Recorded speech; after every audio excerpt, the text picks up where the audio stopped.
everyone to the St. Louis County Board meeting. Commissioner Nelson has a meeting he's going to attend to and then come back and run our regular scheduled meeting.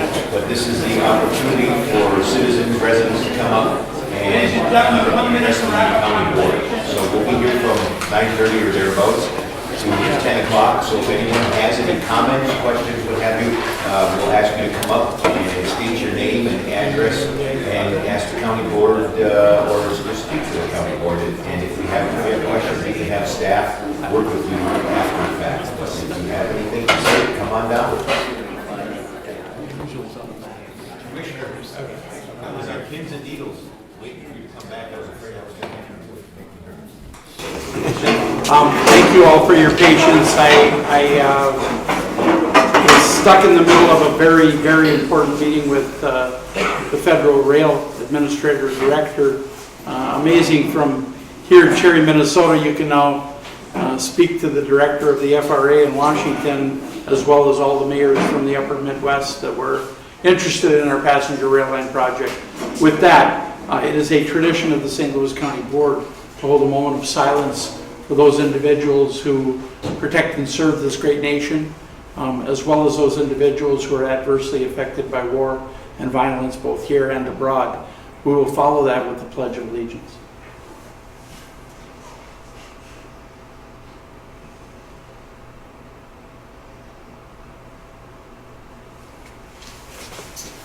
I pledge allegiance to the flag of the United States of America and to the republic for which it stands, one nation, under God, indivisible, with liberty and justice for all.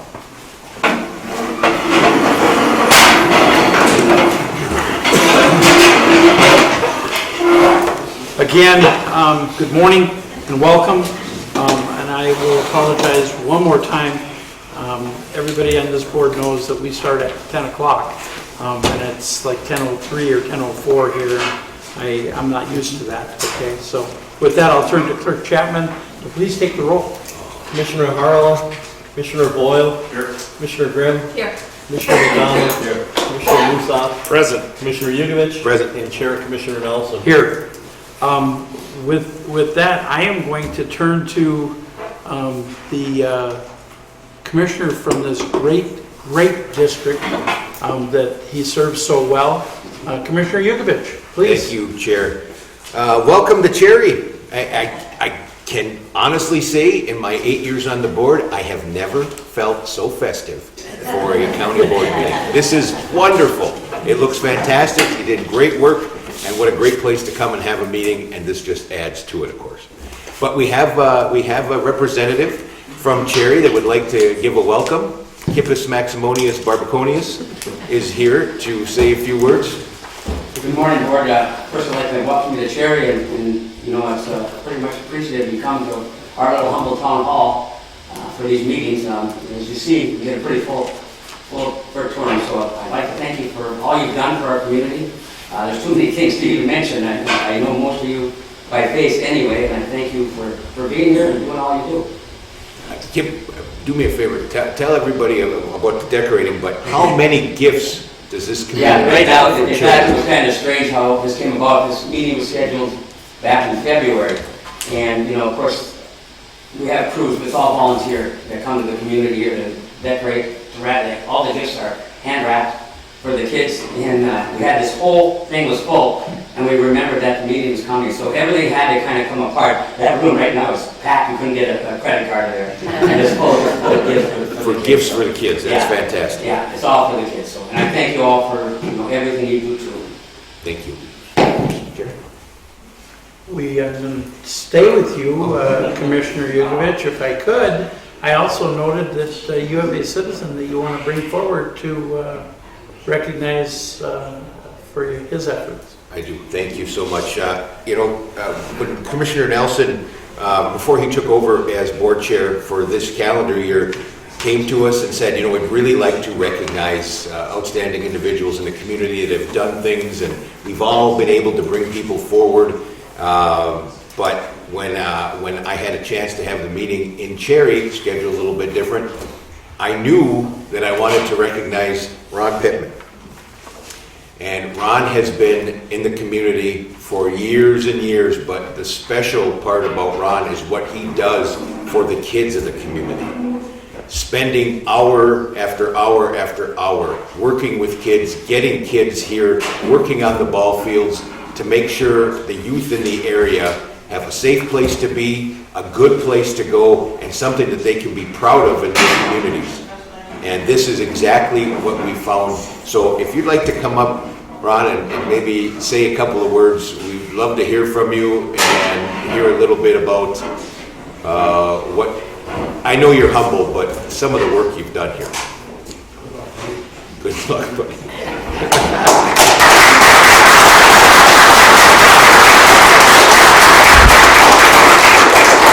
I know I'm not much for words when it comes to getting in front of people like this, but I really appreciate that, Mike, that you got this thing together. And I'd like to thank everybody that came up here and came up here for me. And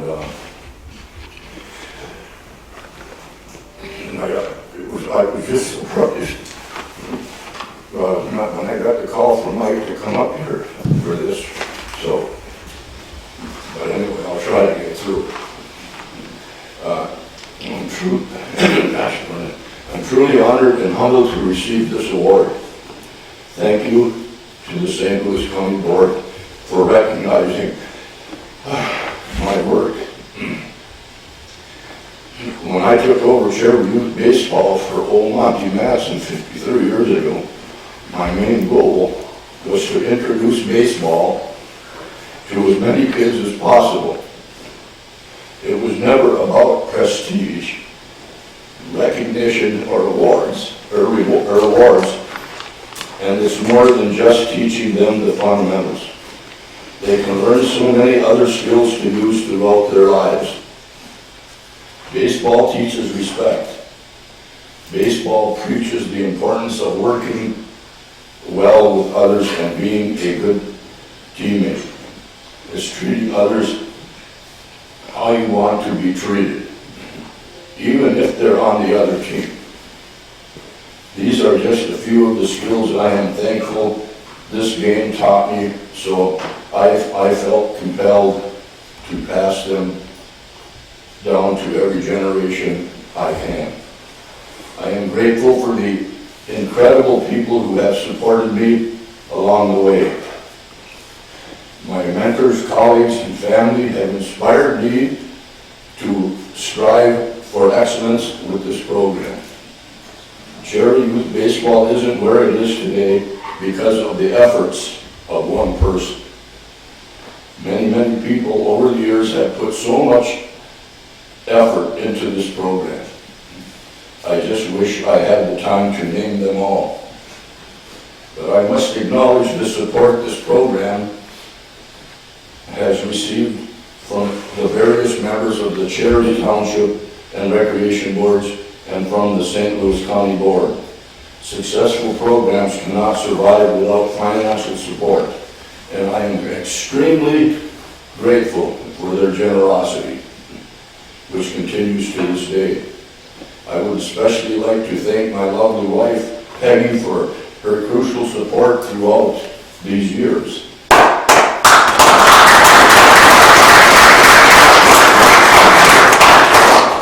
And I wouldn't have had that support if it wasn't for this program. I actually met Peggy while I was coaching her son. And here I am 42 years later with my loving wife, kids, and 13 grandchildren because of this program, because of the game of baseball. This award means so much to me because it validates my passion to Cherry Youth Baseball and baseball in general. It's a reminder that hard work and dedication can lead to meaningful achievements. I hope this award inspires others to pursue their dreams, no matter how big or small. Let's continue to work together to create a better future for our children. Thank you again.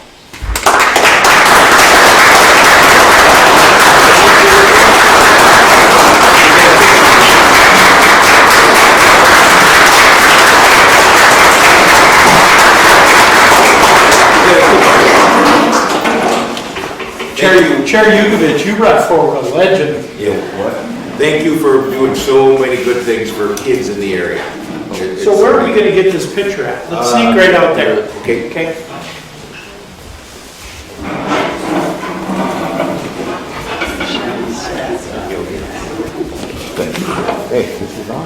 Hey, good stuff.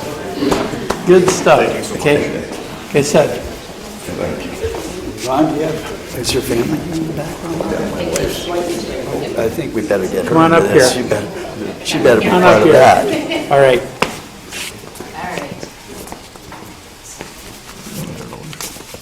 How are we doing, Dana? Nice job. Everybody say Chisholm.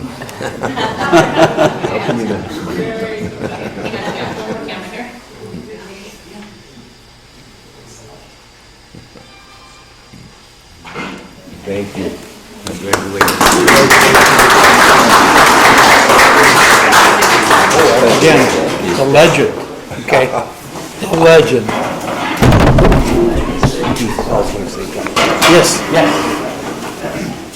Commissioner McDonald, I understand you have a few words you'd like to add. Please. Thank you, Mr. Chair. I've had the opportunity to know Ron for a long time. And as was said by Commissioner Jurovich, he is a special guy. And he talked about teaching life skills. And I've had the opportunity now, with Isaac Osama down playing for the Minnesota Gophers, to go down there and watch him 3 times already. And the gentleman that he is a testament to what Ron does teaching life skills. He's gone out of his way to greet me at the games. And when you think about what athletics and sports, whether it's baseball, football, basketball, whatever it happens to be, what they can teach you with mentors like Ron, it goes so far in making productive citizens out of each and everybody. And, you know, whether it's the baseball, whether it's Rams, whether it's Cherry Township, Ron has been willing to step up and do what it takes to make life better for future generations.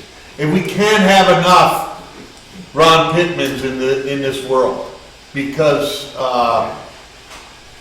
you know, he's in the middle at the Cherry Gymnasium for every basketball game. And thank goodness now that I'm not officiating anymore, I don't have to go through the critiquing that Ron used to do with my officiating. But, you know, he is a true supporter of the Cherry School District. He's a true supporter of the Cherry Township. And he's a true supporter of the Iron Range. And my hat's off to you, my friend. It's always great to see you. And you walk the talk. There's no doubt about it. And I just want to, from the bottom of my heart, from being originally from Chisholm and now up in Ely, thank you very much. Thank you.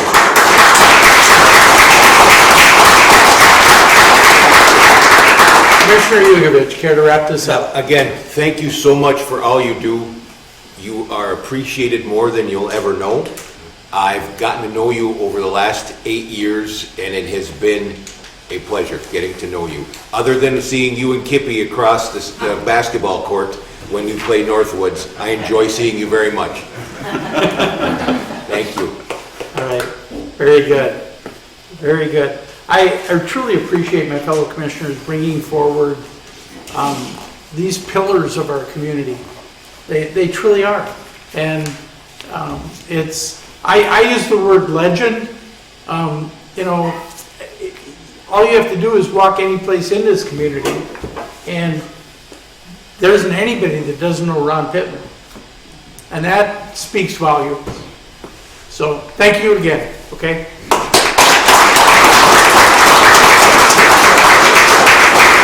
All right.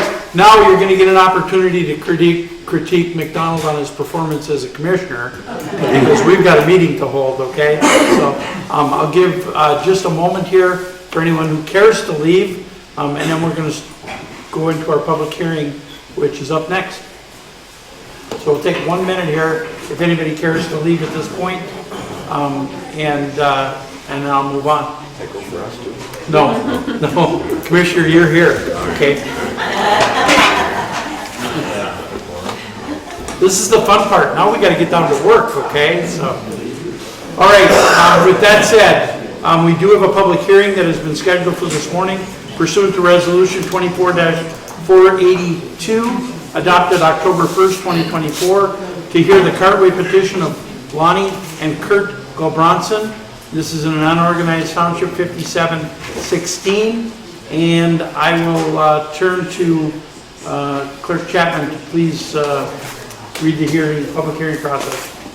This public hearing is being conducted according to applicable Minnesota statutes and the standing rules of the county board. A copy of the standing rules is available upon request. A formal record will be made of the proceedings. Accordingly, we request that all speakers sign in and state your name and address at the beginning of your testimony. Both verbal and documentary evidence will be accepted by the board. The order for the hearing will be as follows. First, the St. Louis County Attorney's Office will make the initial presentation. Second, the petitioners or their representatives may appear and give testimony. Third, the affected landowners or their representatives may appear and give testimony. Next, supporters of the proposed cartway may appear and give testimony. Opponents of the proposed cartway may appear and give testimony. And lastly, other comments or evidence from the public. Commissioners may question witnesses at the end of their testimony or at the end of all testimony. Thank you, Clerk Chapman. So, again, this public hearing is now open, and I will turn to the County Attorney's Office to make the initial presentation. And I would note that we do have our representative from the Attorney's Office. Please introduce yourself for the record. Thank you, Chair, Commissioners. Chris Pinker from the St. Louis County Attorney's Office. And I would echo the compliments to Sherry about the decorations in this room, and I'm just happy to be present for Mr. Pittman's presentation. That was pretty neat. As a youth hockey and lacrosse coach myself, I couldn't agree more. Commissioner McDonald is a lot of value for those type of people in these communities. So anyway, with that said, Clerk Chapman is correct. We are here to conduct a cartway hearing, the public hearing that is required by Minnesota statutes. We've all been through these before, and so I'm not going to belabor the point on the technicalities. Suffice it to say, we have a legally sufficient petition that's been presented to the St. Louis County Board. The property qualifies for a cartway. The requested cartway is extremely small. It's coming off the corner of Hole Road and McKinley Road in section, in Township 57 North, Range 16 West here in St. Louis County. What I would like the board to know is that efforts were made to resolve this outside of the cartway petition process. Mr. Stonesifer, the petitioner's attorney, can walk you through those if he chooses, but it sounds like they were unsuccessful, and so we are here today asking for the board to act on the cartway petition as far as route determination. As with the other cartway petitions, the attorney's office would ask that this be done in a bifurcated process where we're going to today establish the route and then come back later on for a damages hearing to determine how much money is owed for this cartway to the affected property owners. So with that said, I believe everybody, all the commissioners should have a cartway petition within their packets, the board letter, the resolution. Director Faldesy, I don't believe is here. Is not. And I talked to him yesterday. He had asked me, in addition to the initial presentation, to present the recommendations of Public Works. If you have specific questions about the site, we also have Eric Falstrom here. He has gone out and viewed the site and supports the recommendation. But essentially, in the petition, Cartway Concept 2 is what the recommendation from Public Works is going to be. You will see that the Where the cartway begins is at the apex of the curve, and it crosses the property owned by Yvonne Rivard, the recommended cartway path, crosses the path of the property of Yvonne Rivard first, and then goes north onto the property of Brent and Darcy Miller. I believe that's technically by the Miller Revocable Trust. And it's just a 33 by 33 foot square on the Miller property and smaller than that on the Rivard property.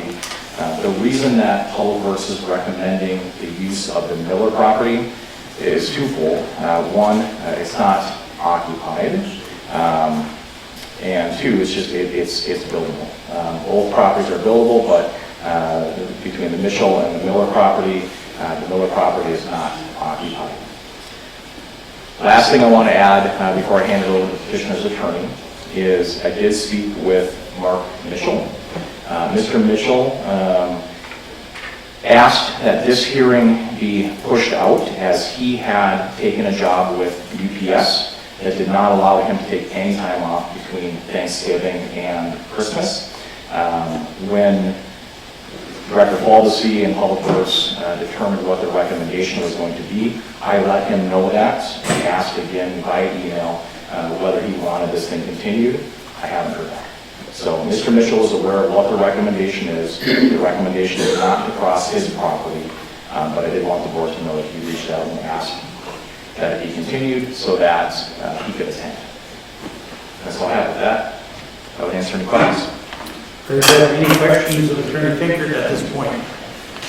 The request to have it continued, that because of the recommendation, that will no longer be necessary to do? That's my take. Okay, and that's, I just want to make sure my thought process was correct. I just wanted to make sure that the board, and thank you, Chair Commissioner Nelson, I just wanted to make sure that the board was aware that that was out there from Mr. Mitchell, that there was communication with him in advance of this hearing. Very good. Okay. With that, Commissioner Griffin. Yeah, so you're saying, and maybe I'm misreading this, but you're saying it doesn't affect the Mitchell property, but I see here, it looks like it does. Can you go back wait on that some? So we're looking at Cartway Concept 2 within the petition. Do you have that, Frank?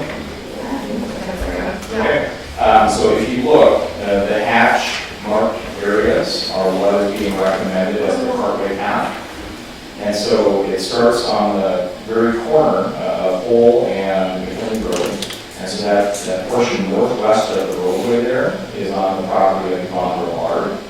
And then north of there is the property of the Mills.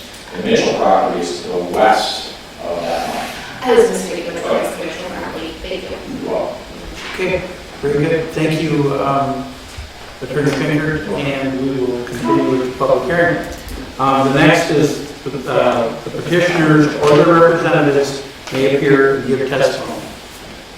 Please introduce yourself for the record and proceed. Good morning, petitioners. Jake Stonecipher from Johnson, Quinlan, Styler. Stonecipher, S-T-O-N-E-S-I-F-E-R. We represent the petitioners in this matter. Really, I think Mr. Pinkert covered it pretty well. I don't have a whole lot to add. Efforts were maybe reached out to both of the potential property owners over the potential routes, and we're not able to reach an agreement with them on some sort of easement, so that resulted in us pursuing the Cartway petition process here. My clients are facing the exact situation that the Cartway statute was meant to address. They have a large tract of land that does not have access to a public road. So under the Cartway statute, they're legally entitled to a cartway here. And obviously they're sympathetic to the neighboring property owners whose property they have to go over as part of this process. And that's why we did try to make the proposed cartway route as small as possible. And like Attorney Pinkert said here, it's the most significant impact is on the Miller property, and it's a 33 foot by 33 foot square. And so we tried to minimize that, and overall, just because they're legally entitled to a cartway here, and the impact on those neighboring property owners is minimal, I would respectfully request that the board grant the petition on using the route proposed by Attorney Pinkert. Any questions for me? Are there questions of the applicant's attorney here at this point? One of the things that I guess I at least want to point out is the fact that the cartway, once it's established, becomes a public road up to that point where easements are not public. And it's one of the things that always puzzles me why agreements aren't reached, because you are technically opening it up to that point to the public. Understood. Very good. Seeing no further questions, thank you very much. Thank you.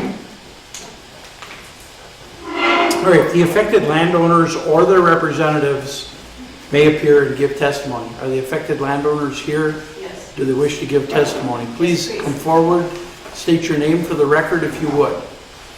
My name is Yvonne Rivard, and I am the affected party on the corner. I live at 6686 Hull Road. I have a couple printouts if I could hand them to you. It shows what you're probably looking at a little bit easier than flipping pages. Could you hand those to our administrator and we'll get those? Thank you. And then on the next pages, there is alternate routes that are much less intrusive. I only presented you people two. And, you know, they made comment that they have contacted all of us. That is not right. They only said they contacted two. They have tried to sell their property for a year. I was not contacted until October 24th of 2024 at 7:05 in the morning. Nobody has ever contacted me to tell me they were gonna swoop in and take my corner property. They've never contacted me to see if I had any easements. So they have never contacted me. And I have lived on my property for 42 years. I am more than just a name on the page. I built that property. It was trees. I have my home on there and everything. So I just like you people, if somebody is going to come in and swoop up some of your land, you want to defend it. So like I say, they have presented two options for the cartway, where if you look on the second and third pages, we've come up with a couple others that are less intrusive. But like I say, we weren't given many options. We were just kind of ramrodded, like here's what it is and here's what it's going to be. And also they say that the county attorney says that property is landlocked. The definition of a landlocked property is that means to go through another person's property in order to reach your own, that you have no other option. They have an option. They have an option. It's the fire trail.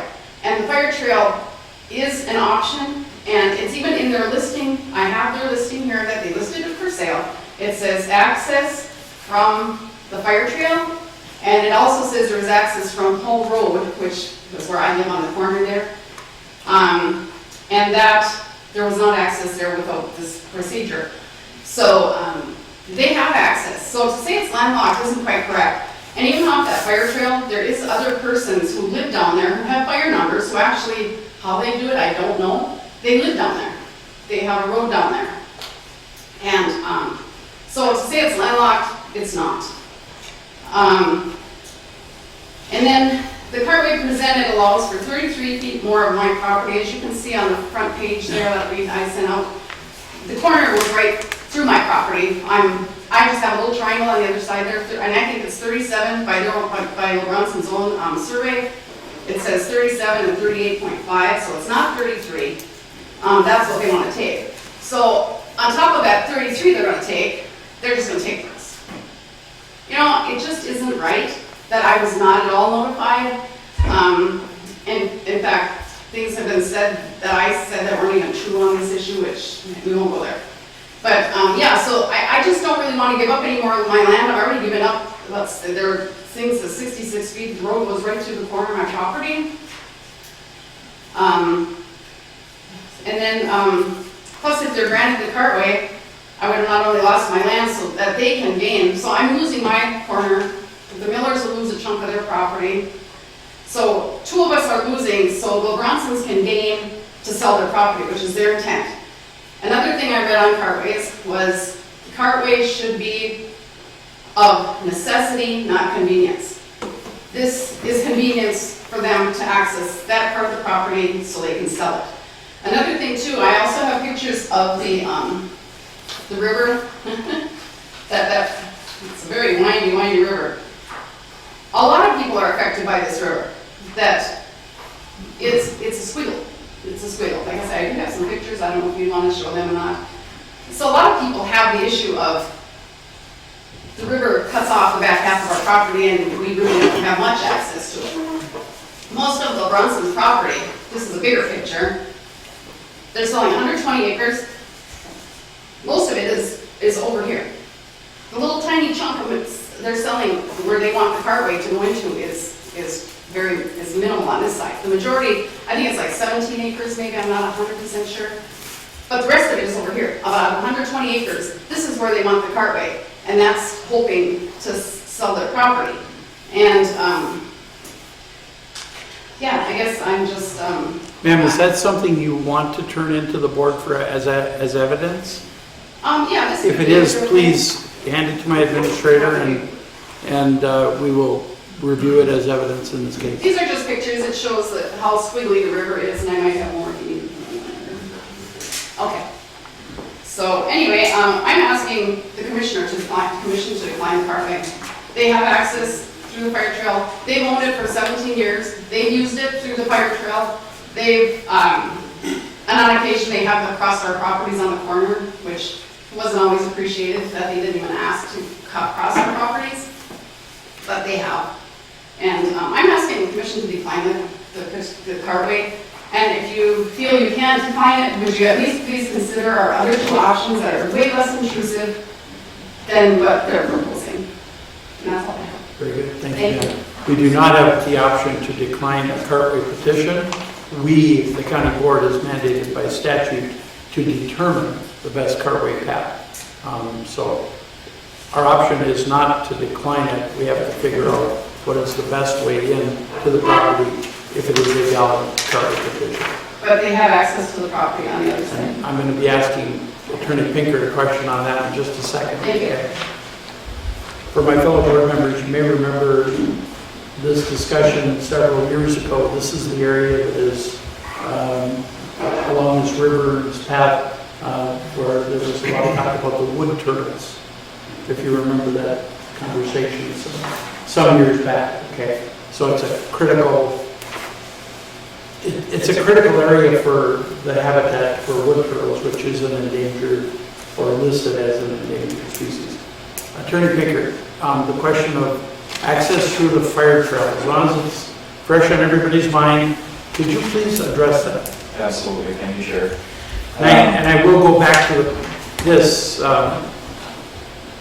public hearing process, but I want to get this done when it's, again, fresh in our minds. Understood. So, Chair, the Cartway Statute 164.08 requires the board to establish a access back to a public road. One of the first things that myself and Public Works, both their engineers and the right-of-way agents did when we received this petition, you pull it up on Google Earth, you pull it up on St. Louis County Land Explorer, and the fire trail that Mr. Barr is speaking about was quickly seen, right? And as well as the fact that the petitioners own properties along that fire trail that ultimately do connect with this parcel. The issue is that the fire trail doesn't qualify as a public road. It's established by numerous easements. It crosses some parcels without easements. And the conclusion that was reached by myself, by Public Works, Mr. Stonecipher was involved in the discussion as well at the end. The conclusion that was reached that it does not qualify as a public road. And so this particular parcel that is being petitioned for a cartway, access by cartway, did meet the definition of a landlocked parcel. Very good. And I knew the answer because we've been asked many, many questions about that area out there over the years, so thank you. You got it. Next, are there any other affected landowners, since it affects more than one? Please come forward, state your name for the record.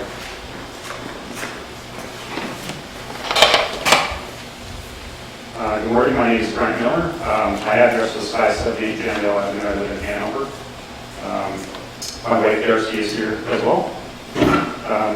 It's interesting that wood turtle was brought up. I actually dealt with the DNR on Carroll Hall, Direct Hall in Michigan, She actually has worked with me and done surveys through my property. We actually found wood turtles, very interesting topic.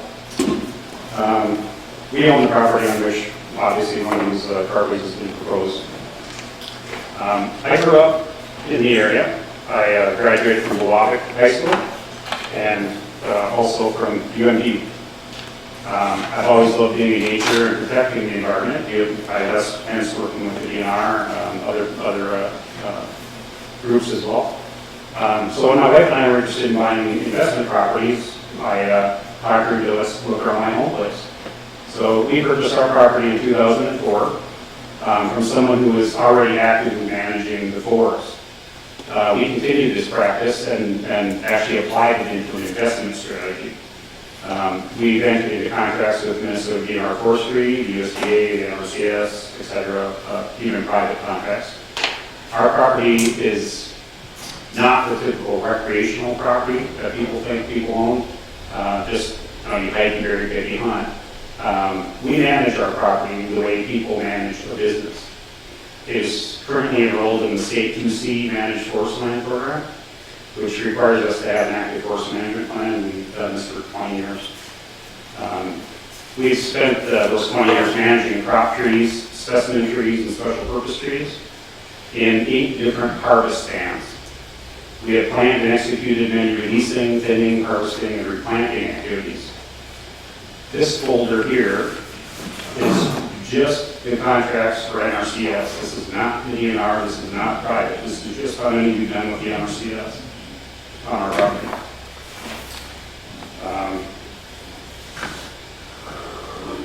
The last tree harvest we did just a couple years ago yielded 6.5 million pounds of timber in 37 acres, and we hand planted back 12,000 trees.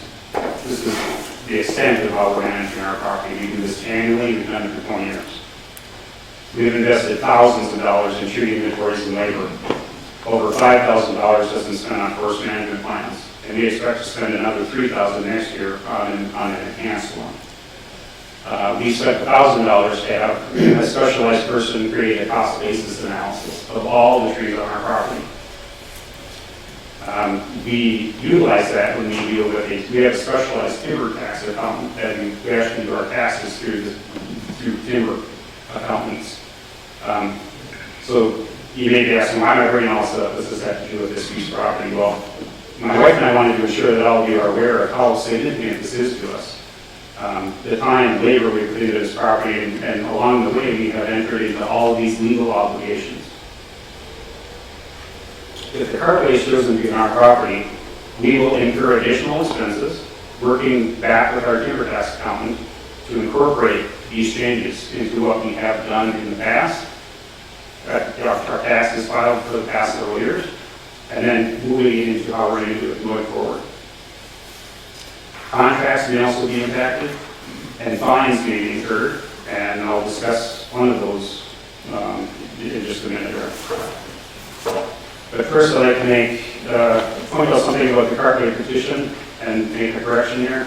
I heard it again this morning, that the petition states in listed item number 7 that both of the options they're proposing are sufficient, but that a cartway over our property is their first choice since we don't reside there. To point out the other parcel, nobody resides there either. That parcel has no driveway, no house, just the same as ours. And the other thing is that the Bronson's attorney was informed before this petition was signed that we intend to build on our property as early as next summer. That coincided with my wife's retirement.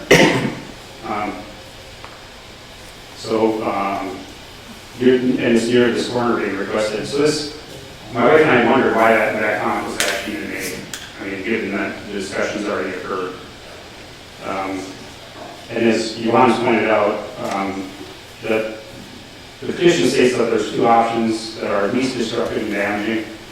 The other 3 neighbors on this corner, Johan and Mitch and myself, we actually got together and talked about it, which is, I think, what should have happened in the first place. We should have all been brought together and talked this through.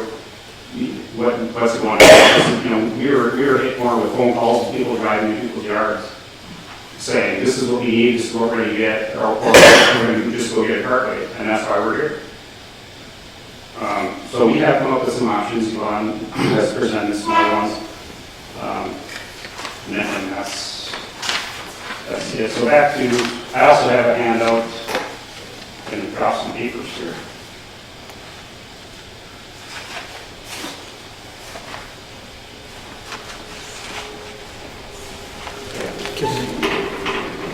There's only 3 copies, but I don't need to. We'll share it, Brent, that's fine. I just want to have a copy for our record. Yeah. So one of them will stay with our clerk, and that way we know we've got a copy of it. Okay, anything on this drawing that you care to point out to us? Yeah, I'm going to point out several things as we go. Hopefully this will show the reasons why the miller option is not the most logical and least destructive option, as was pointed out in the recommendation. And it's probably based on the facts the county attorney and public works probably didn't know when they recommended it. Number one, the cartway overlays an easement for a non-live stub pole and 3 down guys and anchors. First page, right corner, the rectangle that's going up and down. At the bottom of that rectangle, you'll see the actual wording, the actual pole. This is where the pole is actually installed today. It has the easement, it gives 5 feet on either side of that pole. So you can see it comes into what is being proposed as the carpet. And then it runs back 45 feet. So that's why that rectangle is highlighted. On the second page of this handout, ours is listed here as number 2, is square number 2. You can see that pole just to the right of the number 2. On number 1, if you follow the line on the left down to the bottom pin, that is his equivalent stub pole and down guys on his side. So if that cartway were to be put on that side, even if you take that 33 feet, there's still 67 feet down to that pole. And it gives him more than enough room to plan his own activities for his own property along that pole. On my side, I also want to point out that I have already been in discussions with the power company that this easement was installed incorrectly. You can see that on the first page, up in the top right corner, it says pole per easement. That's where the pole should be located. And then the 5 feet on either side, and then 45 feet back. And again, you can see the alignment should be there along the top edge of this 33 feet. It's similar to how, if you go back to the second page and look at Mitchell's example, that's how the alignment should be, just as his is. Now, what we have discussed, myself with our company, is our intent to build a residence and what we need to do to get power. And we're already in discussion about this issue, if it needs to be corrected or not, and what our options are going forward. So if the carpet does get installed here, I would be concerned that we potentially, we're running into issues trying to correct this with our company and move forward and actually get live power. I mean, there's plenty of other options, I understand, but this is going to probably cause us to do something maybe a little differently than we wanted to. The next thing to bring up is the back. On page 1, the back kind of dark highlighted rectangle there is where the carpet would also overlay an area that has been contracted with the NRCS for a shelter belt. For people familiar with shelter, windbreak, shelter belt. Trees that were planted on recommendation from the DNR Forestry and the USDA to basically protect from all the wind coming up the road, protecting the trees from getting blown down, and also all of the animal habitat, animals from wind, as what we call crop trees. The trees were growing for actual harvesting and replanting and whatnot. Get taller, the bottom branches all are gone. And this shelter belt was planned and executed. It cost us a total of $7,723, not just for the still piece, but for the entire project. That is seen on the third page of the handout. That's the actual plan that was drawn up by the NRCS. And you can see in that bottom left corner what would be what they're calling row 7 and row 8 goes all the way to that corner. So if anything were to be cut down, we have signed a contract that says that we will protect and repair that windbreak. So proper function is always maintained. We would have to replant under contract. And the other issue that is coming right from that contract, it states that the NRC office must be notified immediately of, quote, loss of control of all or part of the land under contract, unquote. So we're kind of stuck there. We don't know what we would run into. If this were to go forward, we will have to do something with the NRCS. We don't know the outcome. We don't know what's going to happen. We have been fined once in the past by the NRCS, just for not spraying some blood product on a tree to keep it from getting eaten into rodents. So I know that there's certainly a possibility that we could have some impact there as well. Help us out for the record. NRCS, the acronym for? Natural Resources Conservation Service. Very good. And it's a I subdivision of the just USDA. wanted it said all right. Right. Correct. The rest of this just shows, I wanted to point out that this cartway also encompasses crop trees, specimen trees, and special purpose trees accounted for on tax documents and harvest plans in the next 1 to 2 years. Those trees are specifically listed on here. It doesn't look like a lot up here. There's a total of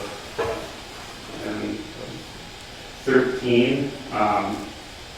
The plan is to replant 30, at least 16 to 20 replanted at the same time, right as soon as those were cut.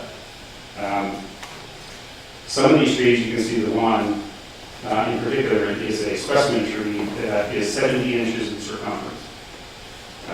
There's a couple other here, 38, 36. These are all accounted for in a cutting that's going to take place in 1 to 2 years. To make any significant amount of money, you have to have enough land or trees to get loggers to be interested. So to come in for this little piece, you get nothing. You get 0. But this piece lies in a group, I mentioned earlier, one of 8 different stands. This lies within the next cutting in the next 1 to 2 years. It's our group number 3 is called. And these trees would be taken at that time and then would be added to the rest of the trees and would actually be utilized and actually produce income for us. If these were taken for this, they'd be discarded. They'd be gone. The land outside of ours, you can kind of see it on page number 2. It's black and white kind of green. It's kind of hard, but they're not managed at all. You can see our property is mostly all green. It's all mostly red pine and trees that we utilize either for making log cabins or utility poles. The other 2 pieces, petitioner's piece and the initial piece, nothing's been managed on those properties. It's just natural growth. Poplar trees maybe 6 inches in diameter. It's just not, there'd be nothing there to compare with what we have and what we would be doing with it. Therefore, we request the board please just consider the least impactful path for us to keep us from having all of these issues that I brought up. As indicated earlier, the concept 1 exhibit C, which would be the one on the initial property, is identical in nature, same size, just a different location. And it is listed and is stated by the petitioners that it is sufficient.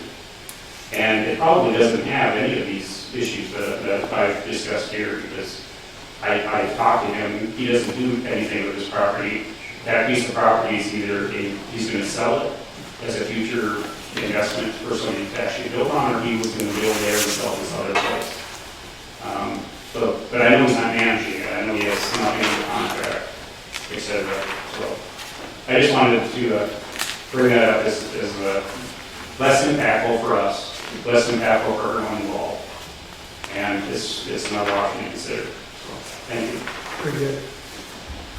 You talked about additional expenses. Yes.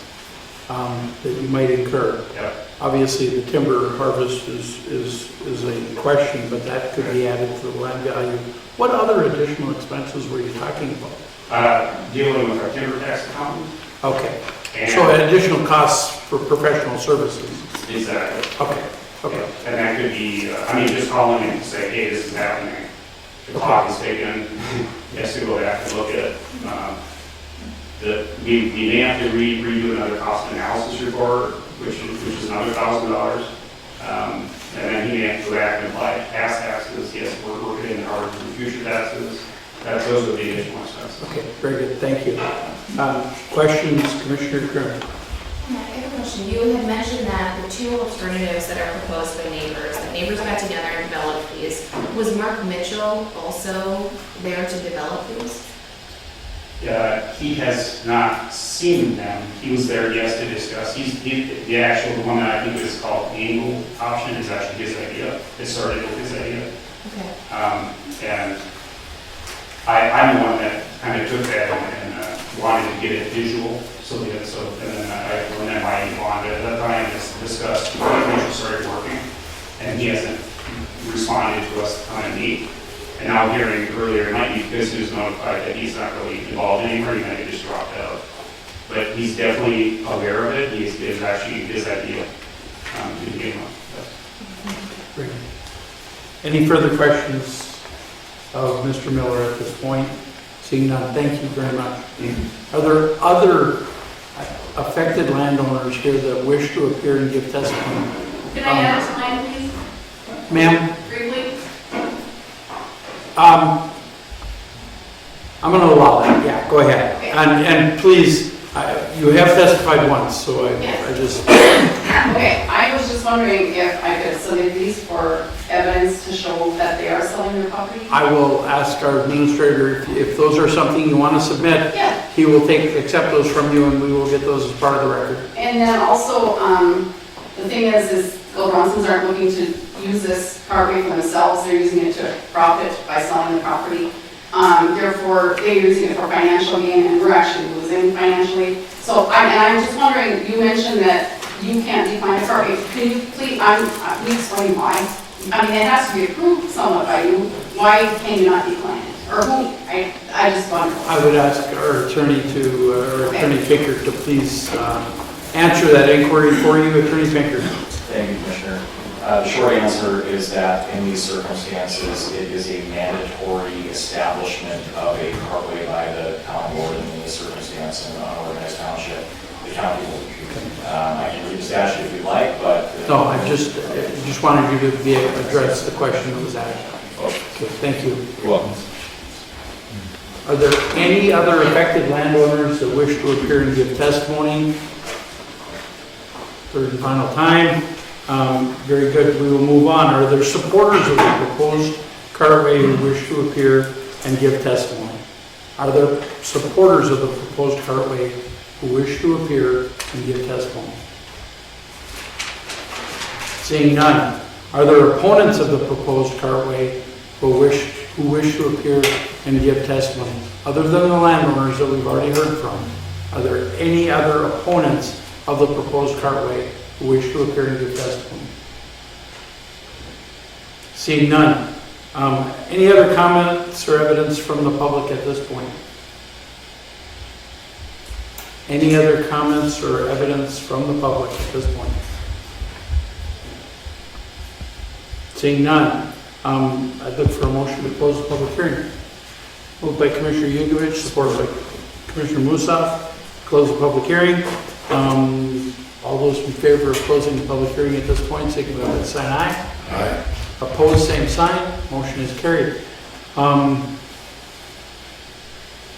motion on the resolution. We've got a recommendation from Public Works. Or discussion, I guess, would be next up. Again, the county board does not have, I'm always troubled when these aren't resolved outside of us because we have very limited options. And I guess I'll jump forward on this one and say that Concept 2 was recommended by Public Works. Anything you care to add on that, Eric? Why Concept 2 was the chosen method for Public Works? Yeah, thank you, Chair Nelson, Commissioners. Really nothing specific that I want to add. I would say that really frankly, either option that were originally proposed, A or B, from a public works standpoint, from reviewing impacts, obviously I didn't, as Mr. Miller outlined, we don't have any information about the trees and the NRCS program, because I'm not involved in any of that. But either option would work. Our recommendation is to follow what the petitioner had proposed based upon, a review of the site and the impacts out there. So I guess from that standpoint, unfortunately, Mr. Mitchell isn't here to talk about concept A, which if that would have been proposed on his property, he's not here to discuss that. So I guess Eric, would you please introduce yourself for the record? I apologize. I'm sorry. Eric Falstrom, St. Louis County Public Works resident engineer out of Virginia. Very good, thank you. Yep. Questions on Commissioner Graham? Yeah, I have a couple questions. So, why was it stated that the recommendation was because that parcel was uninhabited? And is there accuracy in your mind to the statement that the other parcel is also not inhabited? So, I guess as far as that was the petitioner's statement, it wasn't my statement. The Mitchell parcel, Mr. Mitchell, there are two parcels on that southwest corner there. I think they're both, I might be getting the acres wrong, but they're both maybe 5 or 10 acre parcels. And my understanding is Mr. Mitchell owns both those parcels. He lives on the one further to the south.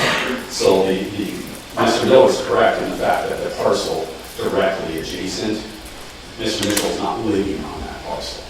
But there's a separate parcel, two adjacent 10 acre parcels, I believe, that he owns, maybe the 5 acre parcels, I'm not sure the specific size. Okay, I have two other questions. Pardon? I have two other questions. Commissioner Graham, please. So the other question, what was the communication that was given to all of the homeowners in adjacent properties? What was the timeline of that communication? Because we had heard late October.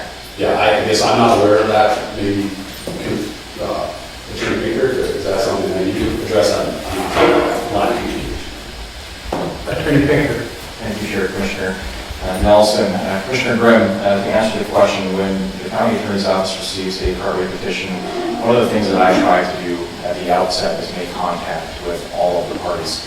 I did reach Mr. Mitchell early on in the process, and he outlined essentially what Mr. Miller just said. I guess I didn't see the drawing, but he said that there was a meeting, but he was opposed, and I think his comment was that if there was going to be a cartway established, he thought it should take property from each of the 3 property owners right there. That was early on in the process. I had a conversation with him. Then I had a conversation with Mr. Miller early on in the process as well. So that would have been probably in June of this year, maybe June, July. At that time, I was informed that he was represented by Attorney Kelly Kloon. I think she's in Ely. I reached out to Ms. Kloon a number of times through this process with no response, unfortunately. The information that Mr. Miller presented today is news to everybody in St. Louis County that's been a part of this process. Mr. Miller did reach out to me last week. He left a message on my phone indicating he was looking for an update on the process. I returned that call, left a message, and said you should talk to your attorney. I informed Ms. Kloon about that via email, no response again. So as far as notices, formal notices that went out, Mr. Stonecipher can speak to that. It is the petitioner's responsibility that once a cartway hearing is set, the petitioner sends out formal notices to the affected landowners. Public Works, as a matter of course, typically reaches out as well. And like I said, I've had contact with them. I don't recall ever connecting with Ms. Rabar, so she's probably correct in that. But as far as notices, formal notice went out, is my understanding from the petitioner's attorney. St. Louis County posted notice of the public hearing as is required by the rules. Thank you, Attorney Pinker. Additional questions, Commissioner Graham? Well, yeah, I I'll have some follow-up conversation with our departments about that, because I do believe that people should have more notification than late October. The other question I have is the proposed routes from neighbors. Do you all have a copy as well? I know we just received some. Are these viable routes in terms of kind of what Public Works, because there's technical things I might not be flagging. I don't make cartways, I'm not an engineer. I'm curious about your take on this. So I can address this from my perspective. This is the first time that we've heard or seen any of this, and so what Eric is doing now is the first time he's seen these. So you can give him a minute. Yeah, I mean, I'll be honest with you, Commissioner Grimm, the proposed alternatives that are shown here, I think from a perspective of feasible, from a public works perspective, I don't think either one of them would be a problem. I think the thought process would be is you're dealing with 3 property owners instead of 2. I mean, that's ultimately what it comes down to. These proposed options deal with 3 different property owners. And I think they still would provide 30, a cartway that's 2 rods, 33 feet wide. So I guess first look at it, I don't see, from a perspective of being out there looking at it, I don't see that being a problem. Very good. That answer your questions, Commissioner? One other question for our attorneys then. If we are to, I personally would prefer kind of honoring the request of Mark Mitchell and kind of postponing this so we could look a little further at that option that seems to be a viable option from all the neighbors. Can the attorney's office guide us on even what that might look like if we propose it as an option, or can I do? I think we have something in front of us right now, and before we go much further, I'm at least going to make this motion I'm concerned we're getting too far afield. Our parliamentarian is looking at me like we're getting too far afield. So I'm going to move concept 2 and ask Public Works to move forward with concept 2 as they are recommending, and to bring us back a damages assessment. Is there support for that? Supported by Commissioner Yudovich. Now, there's to the motion that's in front of us, Commissioner Graham, I'm trying to get us back on track here a little bit, but to the motion that's in front of us, I moved concept 2, which was the recommendation of Public Works. Commissioner McDonald. Thank you, Chair. In dealing with the lack of a better term, damages that Mr. Miller talked about, are all those issues that he brought up before us able to be encompassed in the damage assessment on this? And whether it's, the loss of trees, whether it's the time for professional services, etc., does that all fall within the parameters of being able to be reimbursed? Today, and please correct me, Attorney Pinkert or Attorney Mackey if I'm wrong here, but today we are being asked to establish a cartway route. I did ask the question about the additional expenses. I believe any expenses incurred, from my experience on a number of cartways, any expenses incurred that could be attributed to the value of the land would be part of the settlement. That's my memory. Okay, Attorney Mackey. Mr. Chair, Commissioner McDonald, what we're talking about here is a governmental taking. Essentially, a cartway is a taking action. And so when there's an appraisal done as to what's being taken, it often takes into account a lot of other things that affect the property, including screening. It could include some of the costs that Mr. Miller talked about. Timber value, etc.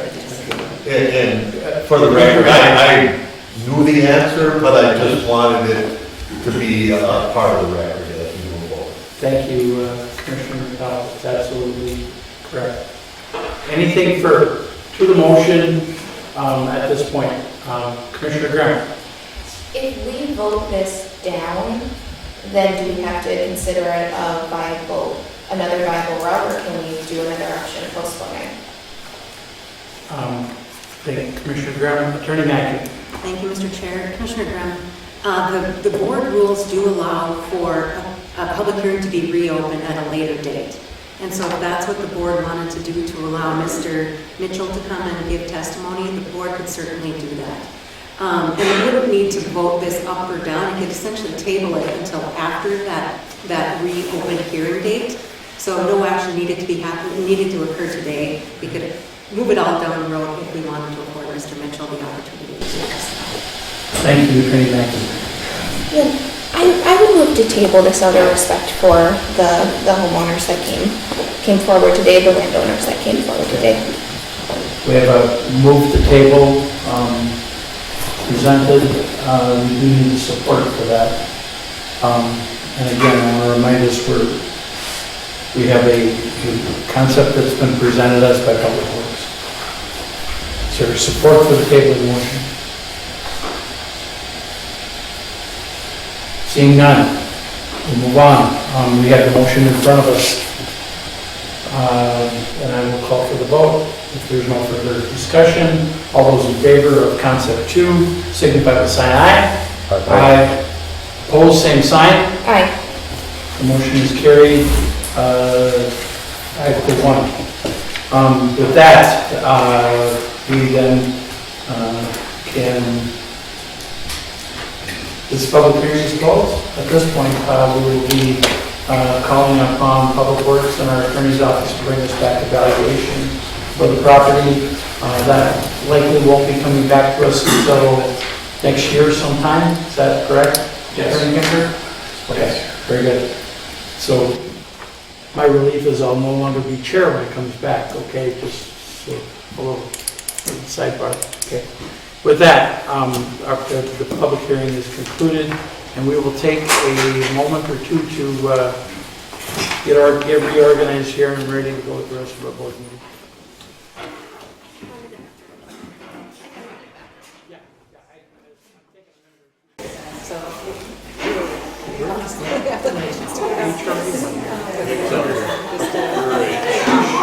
Okay, guys, That's one way to start.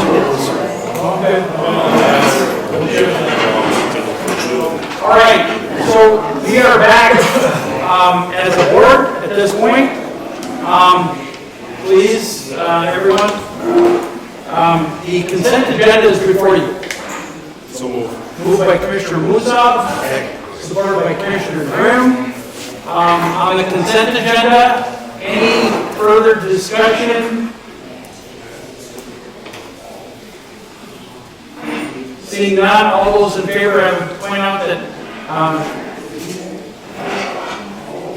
we had all commissioners present except for earlier, and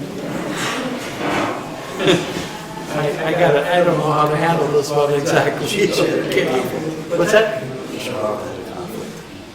No, I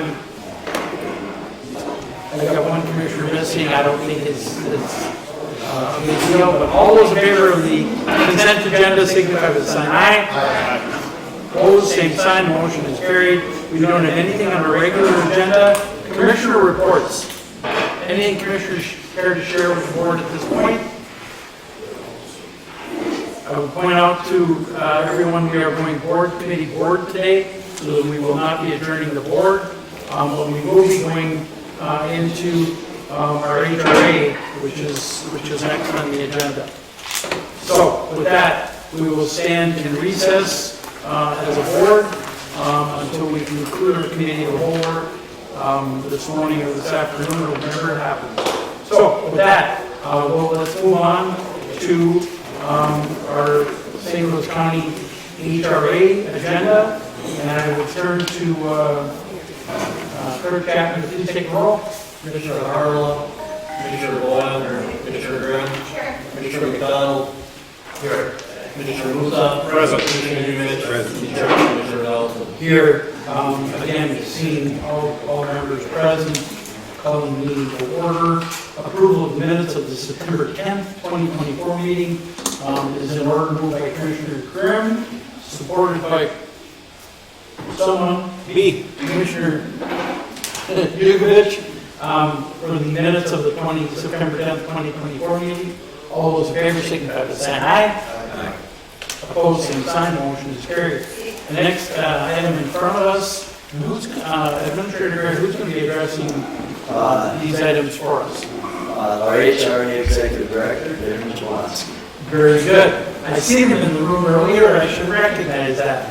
The first item in front of us is Minnesota Housing Finance Minnesota City Participation Program, for 24-05. Director Jablonski.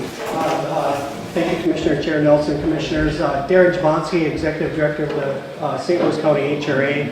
Before you, this is our annual request by the board to submit an application for a pretty a robust program that has been a quiet program in the county for many years, but it's a very powerful program. Before you today is the Minnesota Housing Finance Agency issues a bond through the Minnesota Cities Participation Program for enabling cities and counties to provide first-time homebuyer loans to communities. Under this program, the Minnesota Housing Finance Agency issues bonds which all our participating lenders across the entire county, including all the cities, access these loans to provide first-time homebuyers for low and moderate income families. We have been historically a very impactful county utilizing this program. For example, since 2004, 20 years ago, we've accessed about $149 million in this program, helping almost 1,300 families, first-time home buyers.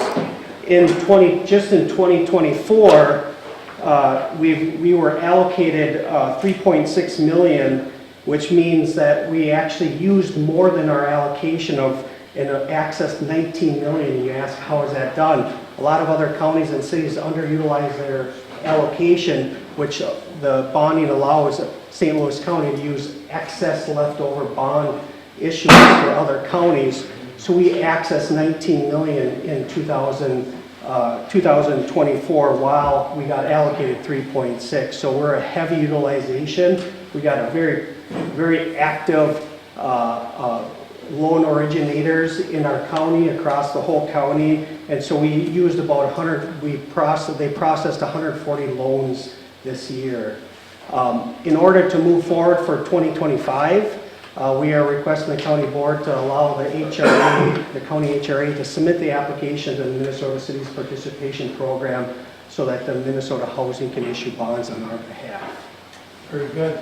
Moved by Commissioner Yukovich, supported by Commissioner Boyle. Discussion. I just want to point out this program, in all my years here, St.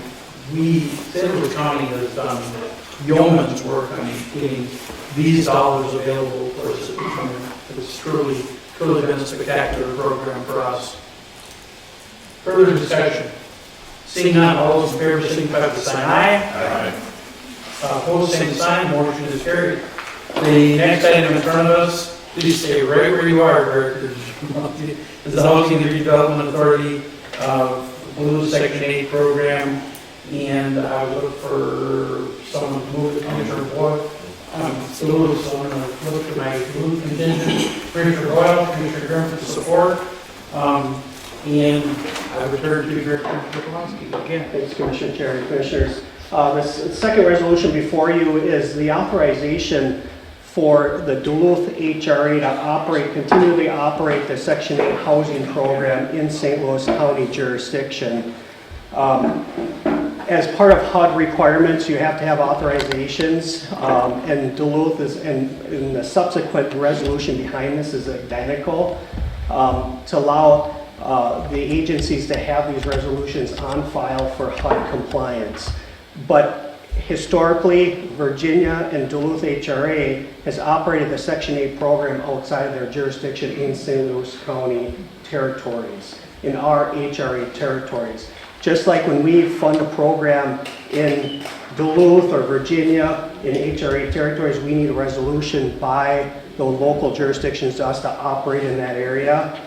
This issue, they have to request authorize them to operate in our county jurisdiction. So what they are asking to authorize is to allow a Section 8 assistant program, which is a market rate rental for affordable housing based on 30% of their income. The tenant covers the remaining amount for the rent. In Duluth itself, they get over 1,700 vouchers every year. About 100 of them are outside the city of Duluth. So in your map you see before you, the Duluth HRA actually operates in the blue area, and those 100 vouchers are outside of Duluth. But together with Duluth, it's 1,700. Duluth HRA also operates in Lake and Cook County as well. So this Section 8 program operates all across these regions. And this was when they first were established, way before the county HRA was established. They've always operated these programs. So today before you, what we're asking is that the county HRA board declare there's a need and approves the Duluth HRA to exercise its powers in St. Louis County for a limited purpose to operate the Section 8 program and similar rental assistance programs in St. Louis County jurisdiction areas. Very good. Moved by Commissioner Boyle, supported by Commissioner Graham. Discussion. Seeing none, all those in favor signify by saying aye. Aye. Opposed, same sign. Motion is carried. One more time, see what happens. So, Housing and Redevelopment Authority of Virginia, moved by Commissioner Yukich, supported by Commissioner McDonald. Director Jablonski. Commissioner Chair Nelson, Commissioners, the third resolution before you is now it's a similar project. It's the same rental assistance request to operate in our county jurisdiction territory. And this time, the Virginia HRA is requesting the same operating jurisdiction resolution. And again, the Virginia HRA operates 582 Section 8 vouchers, whereas 347 are outside of their jurisdiction of Virginia. So the red area on your map is where the Virginia HRA operates, and they operate in other municipalities within that territory. And we do have data from both the Evelyn and Virginia HRA here. If there's any questions. Commissioners, any questions for Dana at this point? Other than to recognize the great work that she does. I can personally attest to that, okay? So I know all of you have seen it from time to time, so thank you for being here. Moved by Commissioner Yukich, supported by Commissioner McDonald. All those in favor of the resolution before us, signify by saying aye. Aye. Opposed, same sign. The motion is carried. That concludes our work on the HRA. Motion to adjourn the HRA, I believe is in order. Moved by Commissioner Yukich, supported by Commissioner Musa. All those in favor of adjourning the HRA, signify by saying aye. Opposed, same sign. The motion is carried. Commissioners, we are moving right along. We still have a number of things to take care of here. So let's take a look. We're headed towards our committee of the whole agenda at this point. Commissioners okay with proceeding right now? No break needed? Okay. Clerk Chapman, please take the roll. Commissioner Harrell, Commissioner Boyle, Commissioner Graham, Commissioner McDonald, Commissioner Musa, Commissioner Yukich, and Chair Commissioner Nelson. Here. Point out to my fellow commissioners that I will be requested by Vice Chair Harrell to handle the finance and budget portion of this meeting today, and I will be doing so. But we have the consent agenda in front of us, commissioners. Any items that commissioners wish to bring down for further consideration? Seeing none, a motion to move the consent agenda by Commissioner Musa, supported by Commissioner McDonald. Any discussion? Seeing none, all those in favor signify by saying aye. Aye. Opposed, same sign, the motion is carried. The next item in front of us is a public hearing, establishment of a public hearing for suspension and revocation of liquor licenses for property tax non-payment for Tuesday, January 14th, 2025 at 10 a.m. In the Brading Community Center, Sedan, Minnesota. I would move it. Is there support? Supported by Commissioner McDonald. Again, it's a public hearing, no discussion. All those in favor signify by the sign aye. Aye. Opposed, same sign. The motion is carried. Trying to talk too fast there. I kind of run over myself. Apologize for that. The next items are under the Finance and Budget Committee. Again, I've agreed with Commissioner Harlow to take this for today. The first item in front of us is to provide a financial grant assistance to the Upper Midwest Film Office, Board Letter 24-497, moved by Commissioner Yudovich, supported by Commissioner Boyle. Administrator Gray, am I turning to anyone else on this? Just you? Yes, because Okay. we have distinguished guests here, and Director Jablonski is also here to further amplify on this, but I will briefly frame that and turn it over to Darren to maybe introduce our guests from the Upper Midwest Film Office. But the resolution before you is to approve $200,000 of economic development funds, grant financing assistance to the Upper Midwest Film Office, which we know as UMFO, for promotion of our film incentive program.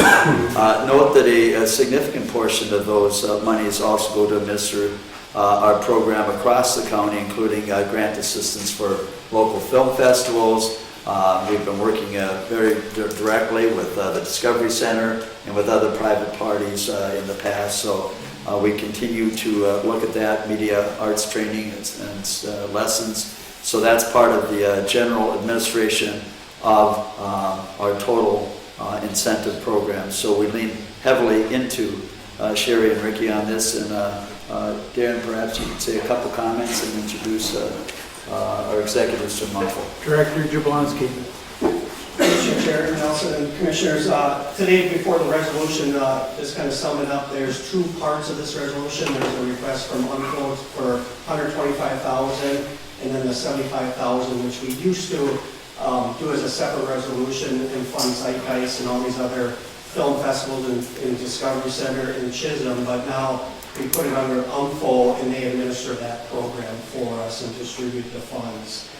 So the request before you is $200,000 if you desire to move forward. And we do have Sherry and Ricky here, and I think Sherry's just going to talk about the performance, the status of the program, the activities that has happened in the last year, and we're all on the program itself. And you do have some information in your packet about the program, some statistics about the program. And so we can, there's a dovetail resolution with funding the film production incentive second as well. So. Thank you. Do you care to address that while you're up there? On the Yeah. second piece, please. So the second, on the second resolution, the film incentive program, as you know, since the inception in 2020, we've done 39 projects that are completed or in motion. In 2024, right now we have 14 projects in motion or in progress, and we have total of 18 total in motion and progress. So 2024 we have 14, and overall we have 18 from leftovers from 2023. So the estimated budgets of all the film projects, these 39 film projects, have been $28 million. Of this amount, $13 million has been spent in St. Louis County of these budget and projected budgets, and about $3 million in rebate amounts that go to this $13 million. So $28 million budget for the overall films, $13 million for spend in St. Louis County, and then $3 million for the rebate itself. So the resolution on that one will be to bring that program back up to $1 million. So, at this point, we're still on the first one, but I did ask Director Jablonski to kind of wrap them together because they really are related, so. And certainly, folks from the film industry are welcome to come forward and speak to something that you're about to get a unanimous vote on, and your choice, okay? I apologize, I'm speaking for the remainder of my board, but as the only critic of this, I think I can fairly speak to it because, again, I've been the only one that's been very hesitant. I have to say, I'm pleasantly surprised as I see the results, so please come forward. Introduce yourself for the record, please. Thank you, Chair Commissioner. I am Sherry Marshik. I am the Executive Director of the Upper Midwest Film Office. Thank you all for your time today, and thank you for your continued support of our office and for the support of the incentive program.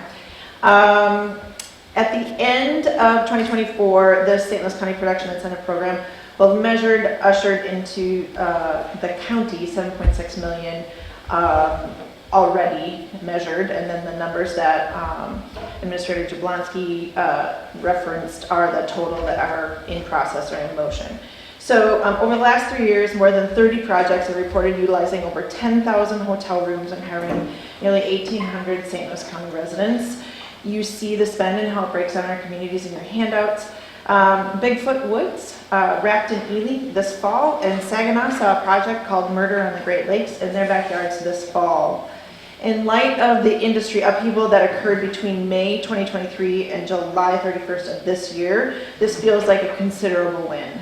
The 3 industry strikes dealt with very important points, and we were directly affected with the loss of production during that time, and only just now this fall are seeing projects return. The industry is still grappling with after effects and the changing landscape of the industry. For some states, this could be concerning, but we are proving that we are uniquely set up as a desired destination for independent film production. Our current status is a confident, full steam ahead. We have 4 projects on deck with an estimated $4 million of local spend for the first half of 2025. While we've learned that no project is actually happening until cameras are rolling, we are off to a great start and feel very good about this. How do we go faster? Well, this isn't a quick fix. Our #1 top hurdle to getting more projects is by increasing our crew. In this in-between strike time, we used our time wisely, and we made workforce development a key priority. We lead the state in finding innovative solutions, and we're proud to see the results. And even having others across the state seeking our advice on how to do this. We continue to work with labor and find solutions to this chicken and egg problem that we have. We need projects to get people, and we need people to get projects. We were thrilled to welcome all 3 labor leaders, the Teamsters, IATSE 490, and SAG-AFTRA at the Fall Film Summit in October, and look forward to convening further meaningful work in that realm. With vital funding from the county, as well as other funders like IRRB and the Blandin Foundation, to date we've had over 200 people attend workshops. Those interns who have chosen to move on into the industry have earned well over $200,000 in wages. In 2024, 80 people attended workshops. 17 of those decided that they wanted to work on at least 1 film project, and 10 worked on 2 or more. Of course, I have a story for you. So for those of you who were able to attend the Fall Film Summit, you got to meet Bianca and the Bigfoot Woods team via Zoom. They were shooting at the time, but we zoomed them in. For the rest of you that weren't able to meet that, in 2022, this meeting was held in the Chisholm City Hall. We packed those chambers. Some of you may remember a young woman named Bianca Geisdorf. She came to speak to all of you. She grew up in Aurora and wasn't sure that the Iron Range was a place where she could either thrive nor find purpose. She took one of our workshops and found work on a few sets since then. In September, with her permission, we tested a new program. It was with the incoming production Bigfoot Woods in Ely. And the program that we created with funding from Blandin and IRRB supports one-on-one mentorship with seasoned professional crew. So Bianca was paired with a woman named Kirsten Harbroder. Kirsten is credited with costume design for such series as Walker and You, and has performed on features like Star Trek Into Darkness, Batman vs. Superman, Dawn of Justice, The Girl with the Dragon Tattoo, etc. The woman has chops. We heard directly from the entire team about how the program was helpful all the way around, giving the opportunity for Bianca to learn from some of the best with her hands-on. She wasn't just running to get coffee. This allowed Bianca to see what other production assistants or PAs might not have been able to have access to. That means all the way from prep through wrap. She was able to hear planning, thought process, strategic thinking, so that she can be a valuable part of the workforce right here, and also such that someday she might be able to lead teams. As we continue to strive to be a place to work and live, we are proud to point to those who we've attracted. People like producer Mandy June Turpin, who moved here, set down roots, and is working on some of the largest projects to date. We have Nicole Pierre, who is a new grad and is now living and working in the region in a traditionally male-dominated lighting department. She's the first ask for any Gripper Electric department when they come here. Jacob Barcina moved to Side Lake, and local success stories like Eric Makala, who started his own business in Duluth, proved that the Northland is a place where entrepreneurs can flourish. Of course, we see the benefits in downtown Chisholm, where the Black Bear Bakery was revitalized with investment filmmaker Robert Enriquez. He's also rumored to be looking to invest in nearby cities. The ripples are working. This was the point of the program. Beyond newcomers, former residents like Devin Bromley and Will Cox have moved back to start businesses. Locals like Kate Rakovich and Kate Batten found work on film sets as medics. Kate Rakovich is starting to pursue her interest in stunts. Women like Keely Kim and Clara Davies are building careers in production, and people from all walks of life, retired military, teachers, and students are finding places here in St. Louis County. This inclusivity and potential for long-term careers encourage young people to see a future for themselves here. We have invested heavily in the community and in developing the ecosystem.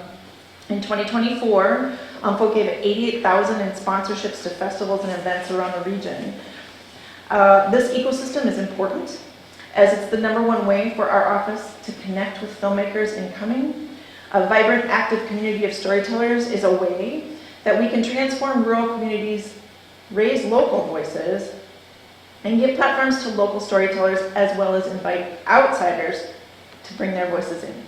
UMFO sponsored 6 festivals, held community mixers, panels, and workshops at those festivals, offered location tours, and set up meetings for crew to connect with producers.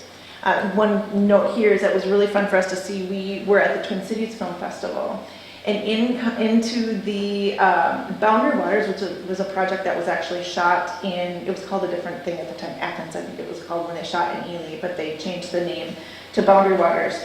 That premiered, the Minnesota premiere was at the Twin Cities Film Festival, and so we were down there, and in walks Pam and Dennis Mattson, who own Cane Lakes Candy, which is the opening shot of this film, is the front sign of Cane Lakes Candies, and it was really fun to see. She walked in and she was handing out to all the people who were at that party, she was handing out free candy and getting their name out there, and so it's just really fun to see how the ripples move through the state.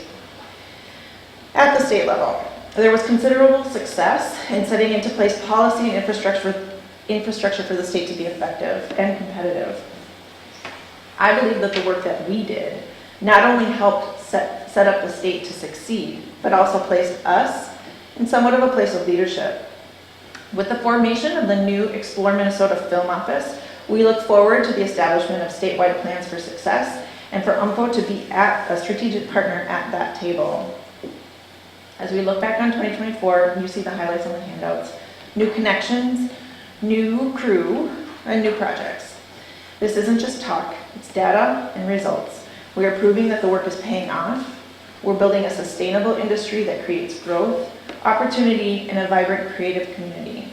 This is a success story, and it's happening now, and we really thank you all for your time and support.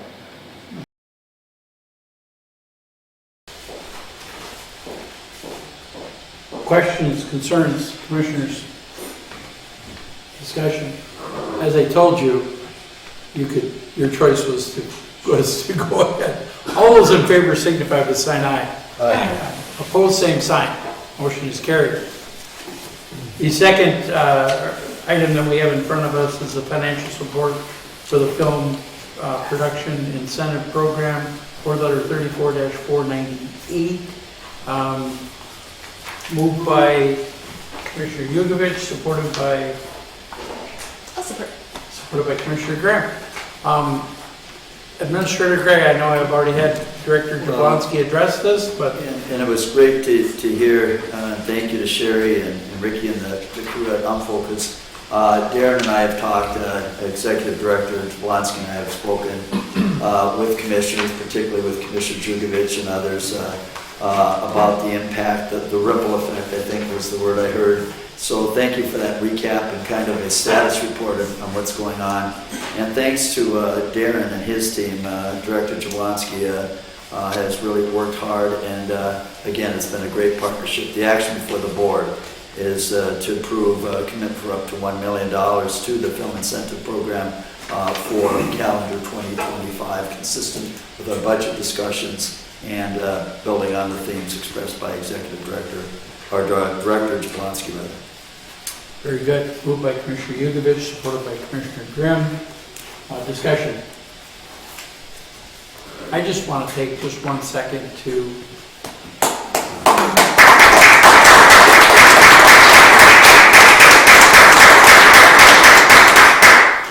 all those in favor signify by this. I'm sorry, Commissioner Grimm, did you have something you cared to add? I thought the applause took care of it. I know, it's redundant at this point. I just want to say, UNFO does incredible work.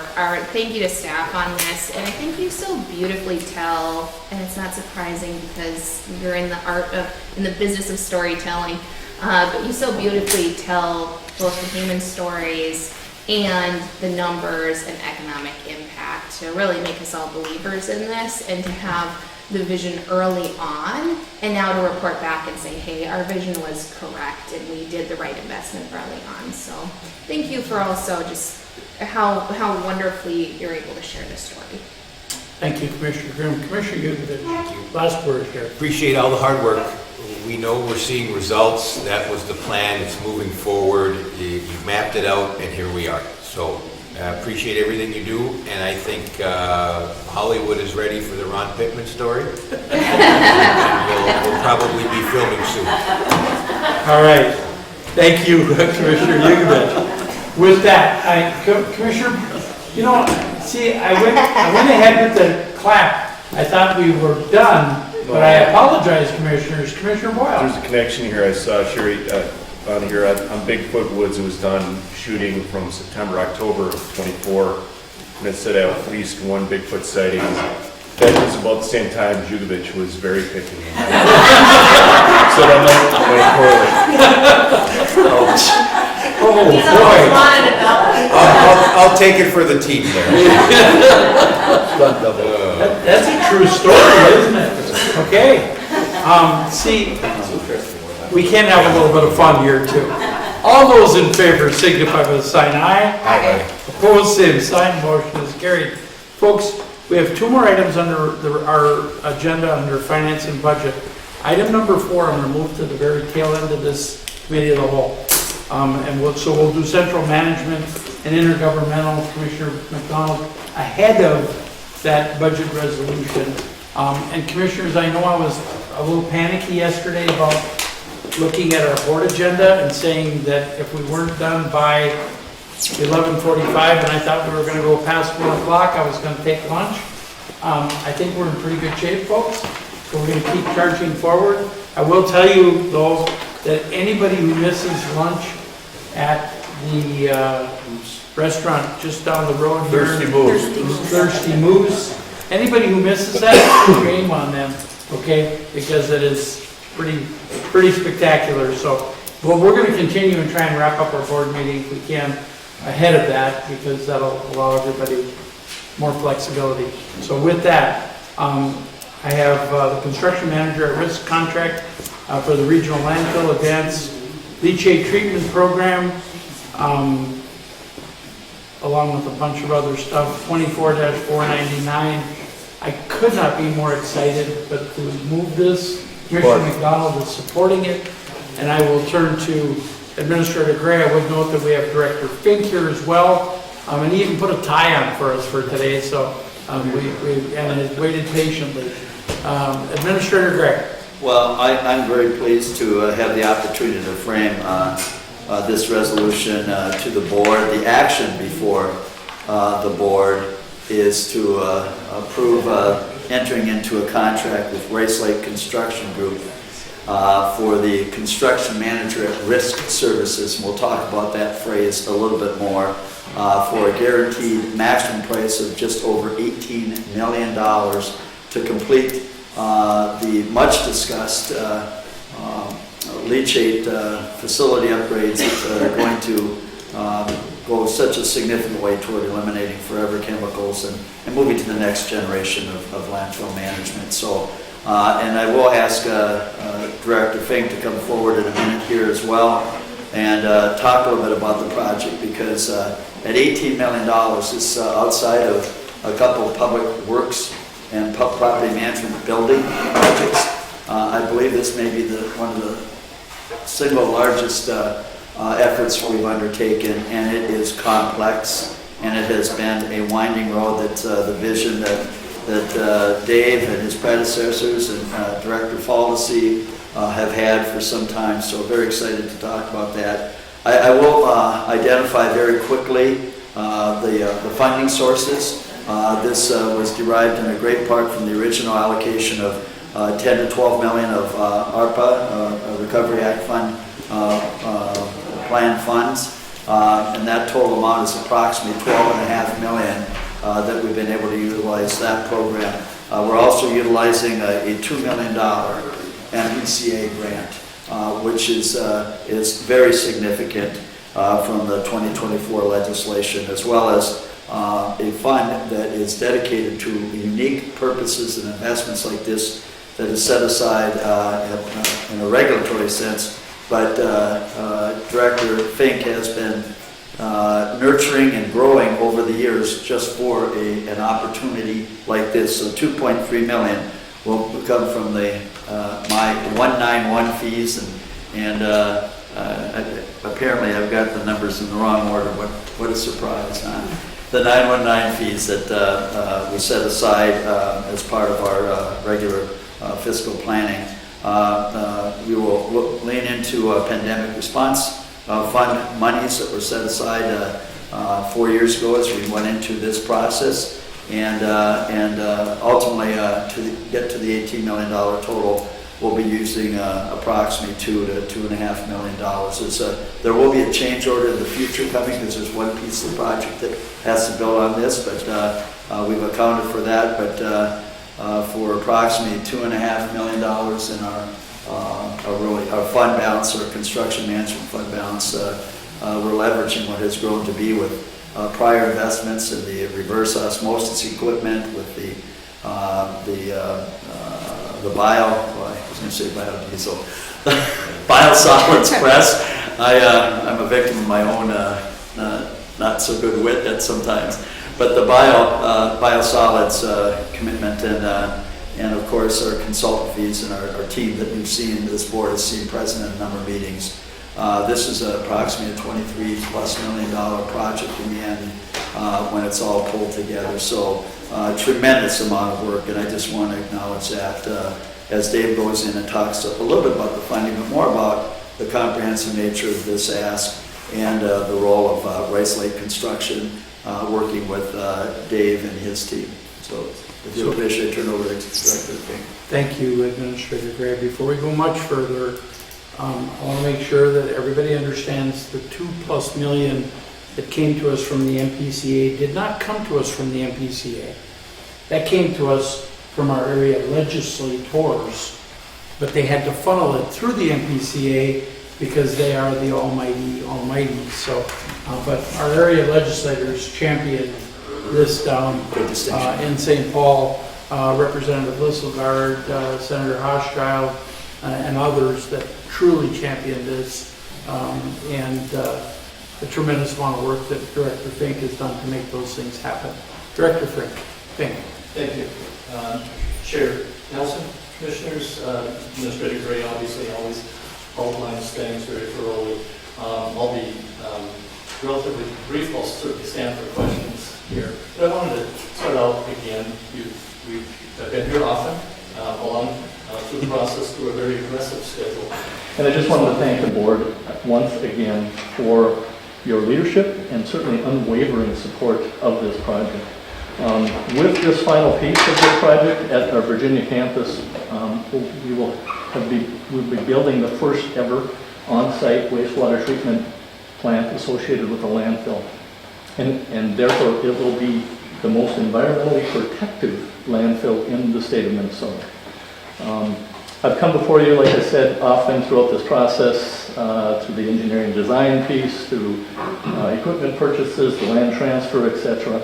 And this is the final piece of the project that will meet the primary funding sources, the ARPA funding sources, the encumbrance of that, the timeline, deadlines, get the contracts fully executed, and meet the 2026 project deadlines of completion of this project, which is the next phase that's going to be very aggressive. And that's why we have entered into the CMAR process, and that acronym, I wasn't even aware of what that was until I started talking to purchasing, Jerry with property management, Director Foldesy, and that seemed like the best thing to do because it takes most of the risk out of a very large project like this. No change orders, they take all the risk. This is a guaranteed maximum price of $18 million that you see in the board resolution, and $58,000. That if they go over and above any of that, they assume all of the additional costs. There's obviously risk built into that overall number, but they're obviously a very specialized a company that builds wastewater treatment plants. They're very excited about this one because it's certainly specialized, and their original estimate was a little lower than the 18 million, obviously, so that's why we're looking at supplementing the final cost. But in talking to them and the design engineers, this is obviously the first in Minnesota and one of the first specialized treatment plants in the country. I've been getting calls from all over the country on some of the advertising that we're doing. We just had one from Columbus, Ohio, talking about what we're doing with geothermal and with forever chemical treatment. So, and our engineers and the consultants are giving speeches across the country on what we're doing. So I just wanted to add, in this position that I have right now, that I'm very grateful to be part of and have, I've had a front row seat to many department projects and priorities over the years that have come before this board. From public health initiatives to public works and everything in between, all counties and different entities and businesses look to St. Louis County for their leadership, and they're leading the way. And this is just another project really that highlights St. Louis County's leadership, always seeming to be ahead of the curve, and really setting the standard for others to follow. And I'm pretty excited about this project. Obviously, we've made a commitment. We've been working on this. Kevin had mentioned the predecessors for probably a decade or so to get to this point. And now, in 2 years or less, we'll have a fully functioning system. Again, others will be following our lead once again in St. Louis County. So I stand for any questions that the board may have, but certainly appreciate it and excited to start this project. Director, any questions, concerns from the board?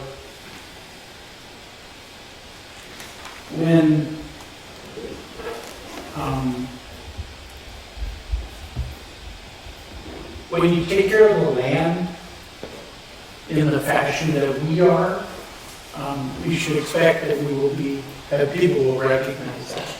And thank you to Director St. Lawrence, Director Fink. I will tell you that Director Fink and I have a pact to do a breakfast every now and again on a Friday because we reflect on what's going on these projects and stuff. And we haven't had an opportunity to do that for the past 4.5, 5 months because he's been buried in his office, literally buried in the computer and the paperwork that's associated with it. But trust me, soon we're gonna do that Friday breakfast again because that's where a lot of this started many years ago. Okay, so good stuff. I just want to point out, we're doing this project with $2 million worth of local money. The rest of this money is coming from elsewhere to support what we are setting a precedent on, that everybody else in the state of Minnesota for certain will be required to do shortly. And we're there getting it done now. So, good stuff.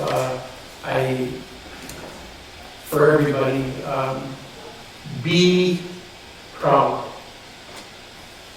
of the innovation, the efforts, and this starts with administration, with our attorney's office, with everyone. Be proud. This is something that we're leaving a mark behind. With that, and moved by Commissioner Nelson, supported by Commissioner McDonald. All those in favor signify by saying aye. Aye. Opposed, same sign. The motion is carried. Thank you very much, Director Fink. Thank you, Administrator Gray. That concludes that portion of finance and budget, other than the actual budget presentation, which we will do last. I will now turn to Commissioner McDonald to do central management and intergovernmental committee. Commissioner McDonald. Thank you, Chair Nelson. I have two items before us today. The first is Board Letter 24-501, which is an appointment to the Civil Service Commission, and a resolution appointing Lori Warner as a regular member of the Civil Service Commission. I would move that as their support. Supported by Commissioner Boyle, Administrator Gray, or Deputy Administrator Gottschalk can give a little bit of background. I would just say that we were fortunate to have several strong candidates with an interest in the Civil Service Commission. We have a recommendation of Lori Warner. It is for a 3-year term ending December 31st of 2027. Deputy Director Gottschalk. Thank you, Chair, Commissioner McDonald, Commissioners. This vacancy on our County Civil Service Commission has been out there since June. And this is probably not one of the flashiest advisory committees that we have in St. Louis County, but it is very important because it is the commission that oversees the development and the revisions of our job class descriptions, as well as hears appeals that are filed either by employees or individuals seeking employment with St. Louis County, so it's very important. We try to seek a balance on our commission, much like the other advisory committees in St. Louis County, having representation from both the north and the south. In this case, we had 3 candidates, 2 of them being from the Duluth area, and we already have our 2 other regular members and our alternate member all reside in the southern part of the county. So it was really important for us to try to advance someone who represents the northern region of the county, and in this case it's Gilbert. So we're central St. Louis County at least. And so Ms. Warner has impressive experience representing employees in both an organized labor capacity as well as was a former candidate for a state office. So we look forward to her being on our Civil Service Commission for the next 3 years. And our former Deputy County Administrator, Brian Fitzinger, would be very proud of us that we finally have made an appointment to this commission that syncs up with the calendar year, because we typically don't do that. I'd be more than happy to stand for any questions. Thank you, Deputy Administrator Gottschalk. Mr. Mark. I was just going to add that it was a great list of candidates, and Lori does come from a great community background, and also was a past city councilor out in Lakeside, and did good work there. So in good hands. She's in Gilbert now, but has a blue background, good view background. Thank you, Commissioner Boyle. Anything else? Hearing or seeing none, all those in favor, please signify by saying aye. Aye. Opposed? All right. Motion carries. Thank you. Next up, we have citizen reappointments to the St. Louis County Planning Commission and Board of Adjustment. Resolution, Board Letter 24-502. Again, it is the resolution reappointing citizen members of both the St. Louis County Planning Commission and Board of Adjustment. I would move the slate as recommended, supported by Commissioner Nelson, and those people are Pat McKenzie, Diana Wershay, and Andrea Supancich for the Planning Commission, and for the Board of Adjustment, Steve Filipovich, Pat McKenzie, and David Pollack as presented. Deputy Administrator Gottschalk, Administrator Gray, go for it. Well, Chair McDonald, Commissioners, I would just note that, what a great job the Planning Commission and the Board of Adjustment does. It's a demanding job. It's not always an easy one, so thank you for that. I would note that for both boards being proposed today, each member is seeking reappointment, so we have stability, and so I'm appreciative of the individuals, and that the term would acknowledge that that's through the end of December 31st, 2027. Thank you, Administrator Gray. Commissioner Nelson. Thank you, Chair Commissioner McDonald. Again, the amount of work that is done by these two committees is absolutely incredible.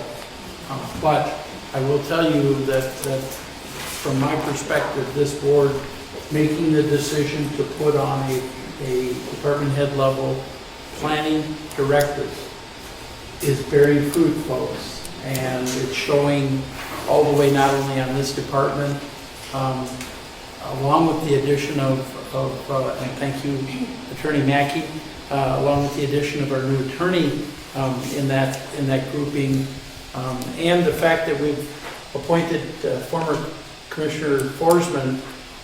Commissioner Yugovich, I might just stick around there for another year if you guys will let me. Okay, so it's and that appointment doesn't come until January, but I'm doing a little advertising in advance. But the progress that's being made there is truly incredible, and I think it's worth mentioning just because this group of people, there's a lot of diverse opinions that come into this discussion, but it all comes together at the end, and people are really recognizing where we're at today in planning, and I think again, as we go forward, it's going to be a lot of fun to watch this work and work the way it's supposed to. Thank you, Chair Commissioner McDonald. Thank you, Commissioner Nelson. And as the commissioner from the district where the vast majority of these issues come, the wonderful 4th District, I really and truly appreciate the work that the Planning Commission and the Board of Adjustment do, because it takes a lot of pressure off of myself. I still get calls on planning and other issues with this, but the trust I have in these people, as Commissioner Nelson stated, the homework they do. If you see the packet that the Planning Commission gets on a monthly basis, there's a lot of information. Thanks to Director Ryan Logan with that, putting that together, we have made some really significant progress moving forward with that, and more to come. So thanks to everybody, and with that, hearing or seeing no further discussion, all those in favor, please signify by saying aye. Aye. Opposed? All right, that the motion carries as well. And back to you, Mr. Chair. Thank you, Chair Commissioner McDonald, for your report on central management and intergovernmental. I will now turn to, first of all, I guess, on behalf of Commissioner Harlow, I want to move the 2025 budget resolution, and is there support? I can't do it on behalf of her, but I'm doing it myself, but I'm recognizing her. For clarification, do you want to move it without recommendation? I'm moving it without recommendation to the December 17th, December 17th, because we're going board committee board, folks. And thank you for that reminder, Attorney Mackey. I've had a few things on my plate today, if you haven't noticed. It's important that we move it to that meeting, because that was what we committed to very early on in this process. So we want to stick with the original schedule, even though we're going board committee board today. So with that, I make the motion, but again, not for, but on behalf of Commissioner Harloff, supported by Commissioner Musoff. Administrator Gray. Thank you, Chair Nelson, and to Commissioner Musoff for support, and all the commissioners for your support today. The goal is to have Deputy Director Ray Graber walk through the budget resolution. This is essentially capturing the decisions and the direction of this board through your engagement through the budget process, including looking at the use and reliance on levy resources, but all of our resources for what has, for the first time, I believe, exceeded a $500 million annual budget. And I think that reflects a lot of good investments, not just cost increases. So that's a significant note. But this also puts it in a format, working with the auditor's office and Nancy's team, so that we have this as our baseline document as we go forward from a financial tracking reporting purpose, as well from a budget management perspective. And then at the end, I would like to just comment a little bit, if I could, on the incredible role of our department heads, but our Deputy Director in managing this year-round process. Only if you beat me to it. Okay, then I'll defer. Director Gerber. All right, thank you, Chair, Commissioners, thank you, Administrator Gray, and thank you, Auditor Nielsen and your team for helping put this together. So I'll just kind of walk through it so people kind of have an orientation through the document. This budget reflects $504,403,199, of that being the levy on that first page. That breaks down the levy of $180,310,863, representing that 7.23%, which is about $12.1 million higher than what 2024 budget was set at. The next few pages that look like this, I always think it's helpful to have that kind of line in the middle that kind of differentiates the total use of assets versus the total source of assets, so how things are funded. You can see the property tax levy column there. Just going through the general fund, the special revenue funds, I won't get into the nitty-gritty of these reports. You can see debt service, capital projects, permanent fund, our enterprise fund, including our environmental services, of course, and then internal service funds. And you'll see at the very bottom, if you add that $491 million with that $13.4 million, you'll get that $504 million. Just wanted to make sure that you knew, hey, why does that total differ? The next few pages, again, I won't go over this real in depth, but it gives you a breakdown of all the departments within our general fund and how they're funding, basically the means of financing. How much is property taxes versus other charges versus intergovernmental revenues. So you can continue on with that. And then finally, you'll get to the narrative, which I will kind of go through again, just to kind of briefly talk about some points here. The beginning really directs how cash flows and carryover funds are handled. It outlines when departments are empowered to manage within their budgets and when they need to come to the county board for authorization. So as we continue on, I'll point out number 15 talks about the health insurance. We do have an increase built into the budget to address the fact that our fund balance is being used a little bit more recently after COVID has hit. More and more people, our claims are a little bit higher, so we're making sure to address that in this budget. You can see in 16, these are the positions that are eliminated. In 17, these are the positions that are being added in human resources, the sheriff's office, and public health and human services. We've been talking about these positions just to address the need, particularly in the sheriff's office and public health and human services, and the social worker, adult protection, and then in human resources, just addressing that recruitment and retention challenges, as we all can relate to. Going on, general fund, really all of these assigned fund balances, it really outlines how and when fund balances can be spent. If you have any questions on any of this, feel free to grab me. Number 20, I'll jump down to the Board and Commissioners section. Talks about setting the compensation for you, county commissioners. Talks about the chair and vice chair amounts there. Flipping over to 24, with our aid to other agencies, we have Arrowhead Regional Corrections at the $18.486 million mark. And in 25, we kind of outline all our aid to other agencies. Not a huge difference here. The Arrowhead Library System, we're required to support them at a certain amount. We did a 3% increase in 2024, and we've kept that flat and then added 1% to that, so that's reflected there. And then we did add Friends of the Wharton Farm and the Nellie Mark Homestead of $5,000 each, and everything else should be about the same. Jumping down, and then again, Human Resources, you can see the amount tapping our health insurance fund to support our wellness program. And then flipping over a little bit, just something to be aware of within the auditor's office. So number 31 and kind of on really outlines our fiscal agent contracts. So you can see the number of people that our auditor's office is supporting. We want to make sure we're being compensated accordingly for that, making sure we have the needed capacity if we were to take on any more. You can see here, going on 41 and beyond, it really outlines the services provided to the Arrowhead Regional Corrections. Jumping over again with Public Health and Human Services and the Public Works section. Again, just outlines how and when fund balances can be spent. And within the Land and Minerals, you'll see 57.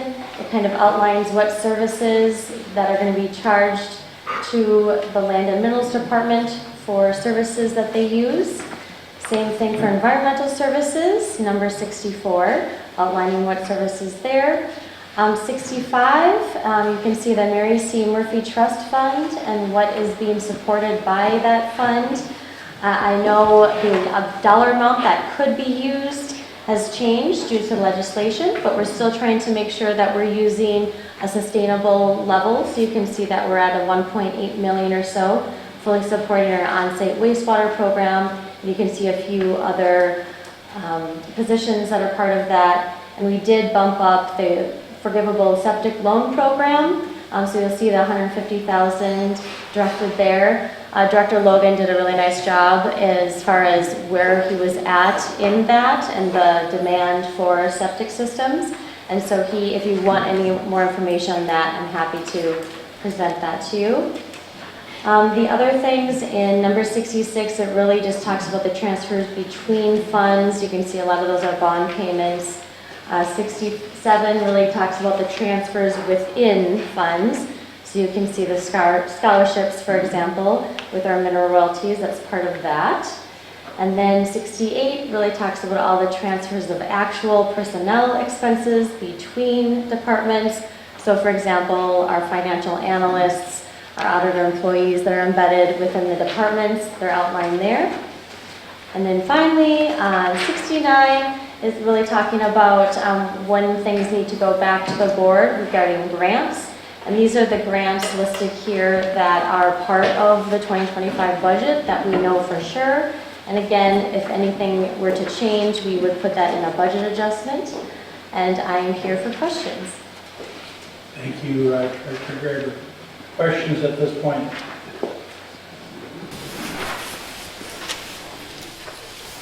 Administrator Gray, I'm going to turn to you and give you first shot at this.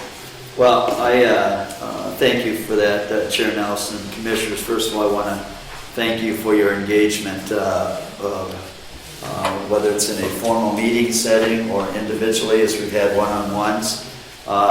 This is a budget that we're working hard to ensure that your priorities are reflected throughout the budget and your understanding and awareness. And that takes time and energy, and I really appreciate that. Secondly, I want to acknowledge the efforts of our department head team and our deputy administrators. And it's just been, we do work on this with thoughtfulness, not only to the current year, to, in this case, to 25, and to years beyond. So we're looking at a horizon that goes beyond 2025. However, we need to have this documentation specifically to support and acknowledge the decisions of this board.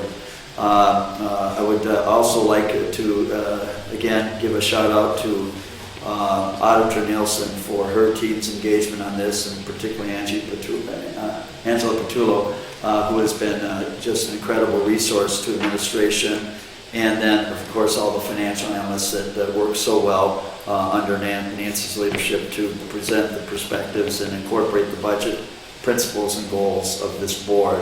And then finally, I did want to give an acknowledgement, at least here in this committee of the whole meeting, to Deputy Director Graber, her engagement and her energy and her comprehensive ability to link the left hand and the right hand and disparate parts to pull it together to make informed decision making that's based on not based on data, based on business principle guidelines and objectives. You'll note on the front page of the resolution, on the narrative, in the memo portion about our ongoing commitment to serving the public, sustaining our medical plan, increased community infrastructure investments and economic development activities, addressing our inflationary impacts, and including salary and personnel investments. And it's just, there's a lot going on, and she is definitely the glue and the pivot point that we lean into so much, and I personally lean into as well. So thank you for your leadership in getting to this point. And those were the comments, so thank you for letting me wax philosophical a little bit here. Very good. Appreciate the comments, Administrator Gray. Anything from my fellow commissioners at this point? I want to take just a moment. Kevin covered most everything, but and I'll reserve most of my comments for the final meeting on this, okay? But it's congratulations, I guess, to one, our Chair of Finance and Budget, Commissioner Harlow. She, in her first year in that role, really grabbed the proverbial bull by the horns and worked her way through it, and I'm pretty proud of her. Second, Commissioner or Administrator Gray, I almost cut your pay there. I'm sorry. The Administrator Gray, you know, you heard me loud and clear when I said you needed to beef up your administrative team. And I have to tell you that wow did that show in the presentation that we made to the public. It truly showed that team concept that I'm incredibly proud of the administrative team we have in place, along with Auditor Nielsen, her staff, and everybody else. But you heard me loud and clear. I've been kind of after that for a long time. But the one place where I heard you was Deputy Director Graber.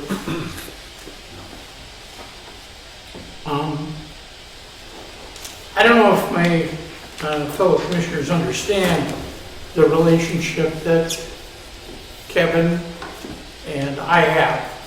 It's usually adversarial, to be honest with you, okay? But at the end of the day, somehow it makes sense for both of us, and chairing this board is an honor. It truly is. But the efforts that or the growth that I have seen in Deputy Director Graber is incredible. And the presentation, I think I told Administrator Gray it was perfect. I don't think I've ever said that. In fact, I know I've never said that to Administrator Gray. So somebody find something wrong with it if you could, please, because I'm a little concerned about the fact that I still believe that what we presented was perfect, even though it's so complex. It takes many years to even understand the concepts of it and stuff. But again, in this case, I'm going to give you credit. You were right, without a question, okay? And I was right without a question, and we can both agree on that at this point, okay? So, but important stuff that comes together in what is a budget that truly is an ongoing. I mean, we passed the budget today, but we're already working on 25 and 26. And that's just what is reality here in St. Louis County. I want to thank the other department, the other elected officials. This board could not do what we do on this budget without our 3 other elected officials, because in other counties in this state and in this nation, there's a constant rift between other elected officials and county commissioners. We have never experienced that in St. Louis County to a degree that has impacted any part of the budget, and certainly not today with the team that we have there. So it's really pretty special where we're at. With that, Commissioners, reserving your comments for the next go-around here on December 17th in Duluth. Okay. All those in favor signify by saying aye. Aye. Opposed, same sign. Motion is carried. What am I hearing? Scanner. I'm sorry. Okay. Very good. So I think that concludes our committee of the whole, other than commissioner discussion items. Anything commissioners care to bring up at this point? Did you vote on that? We did. Okay, I'm sorry. We did, yes. We were just. Yeah, we voted on it. Okay. I've had a lot on my plate today, but I think we covered that. Okay. Yeah. Very good.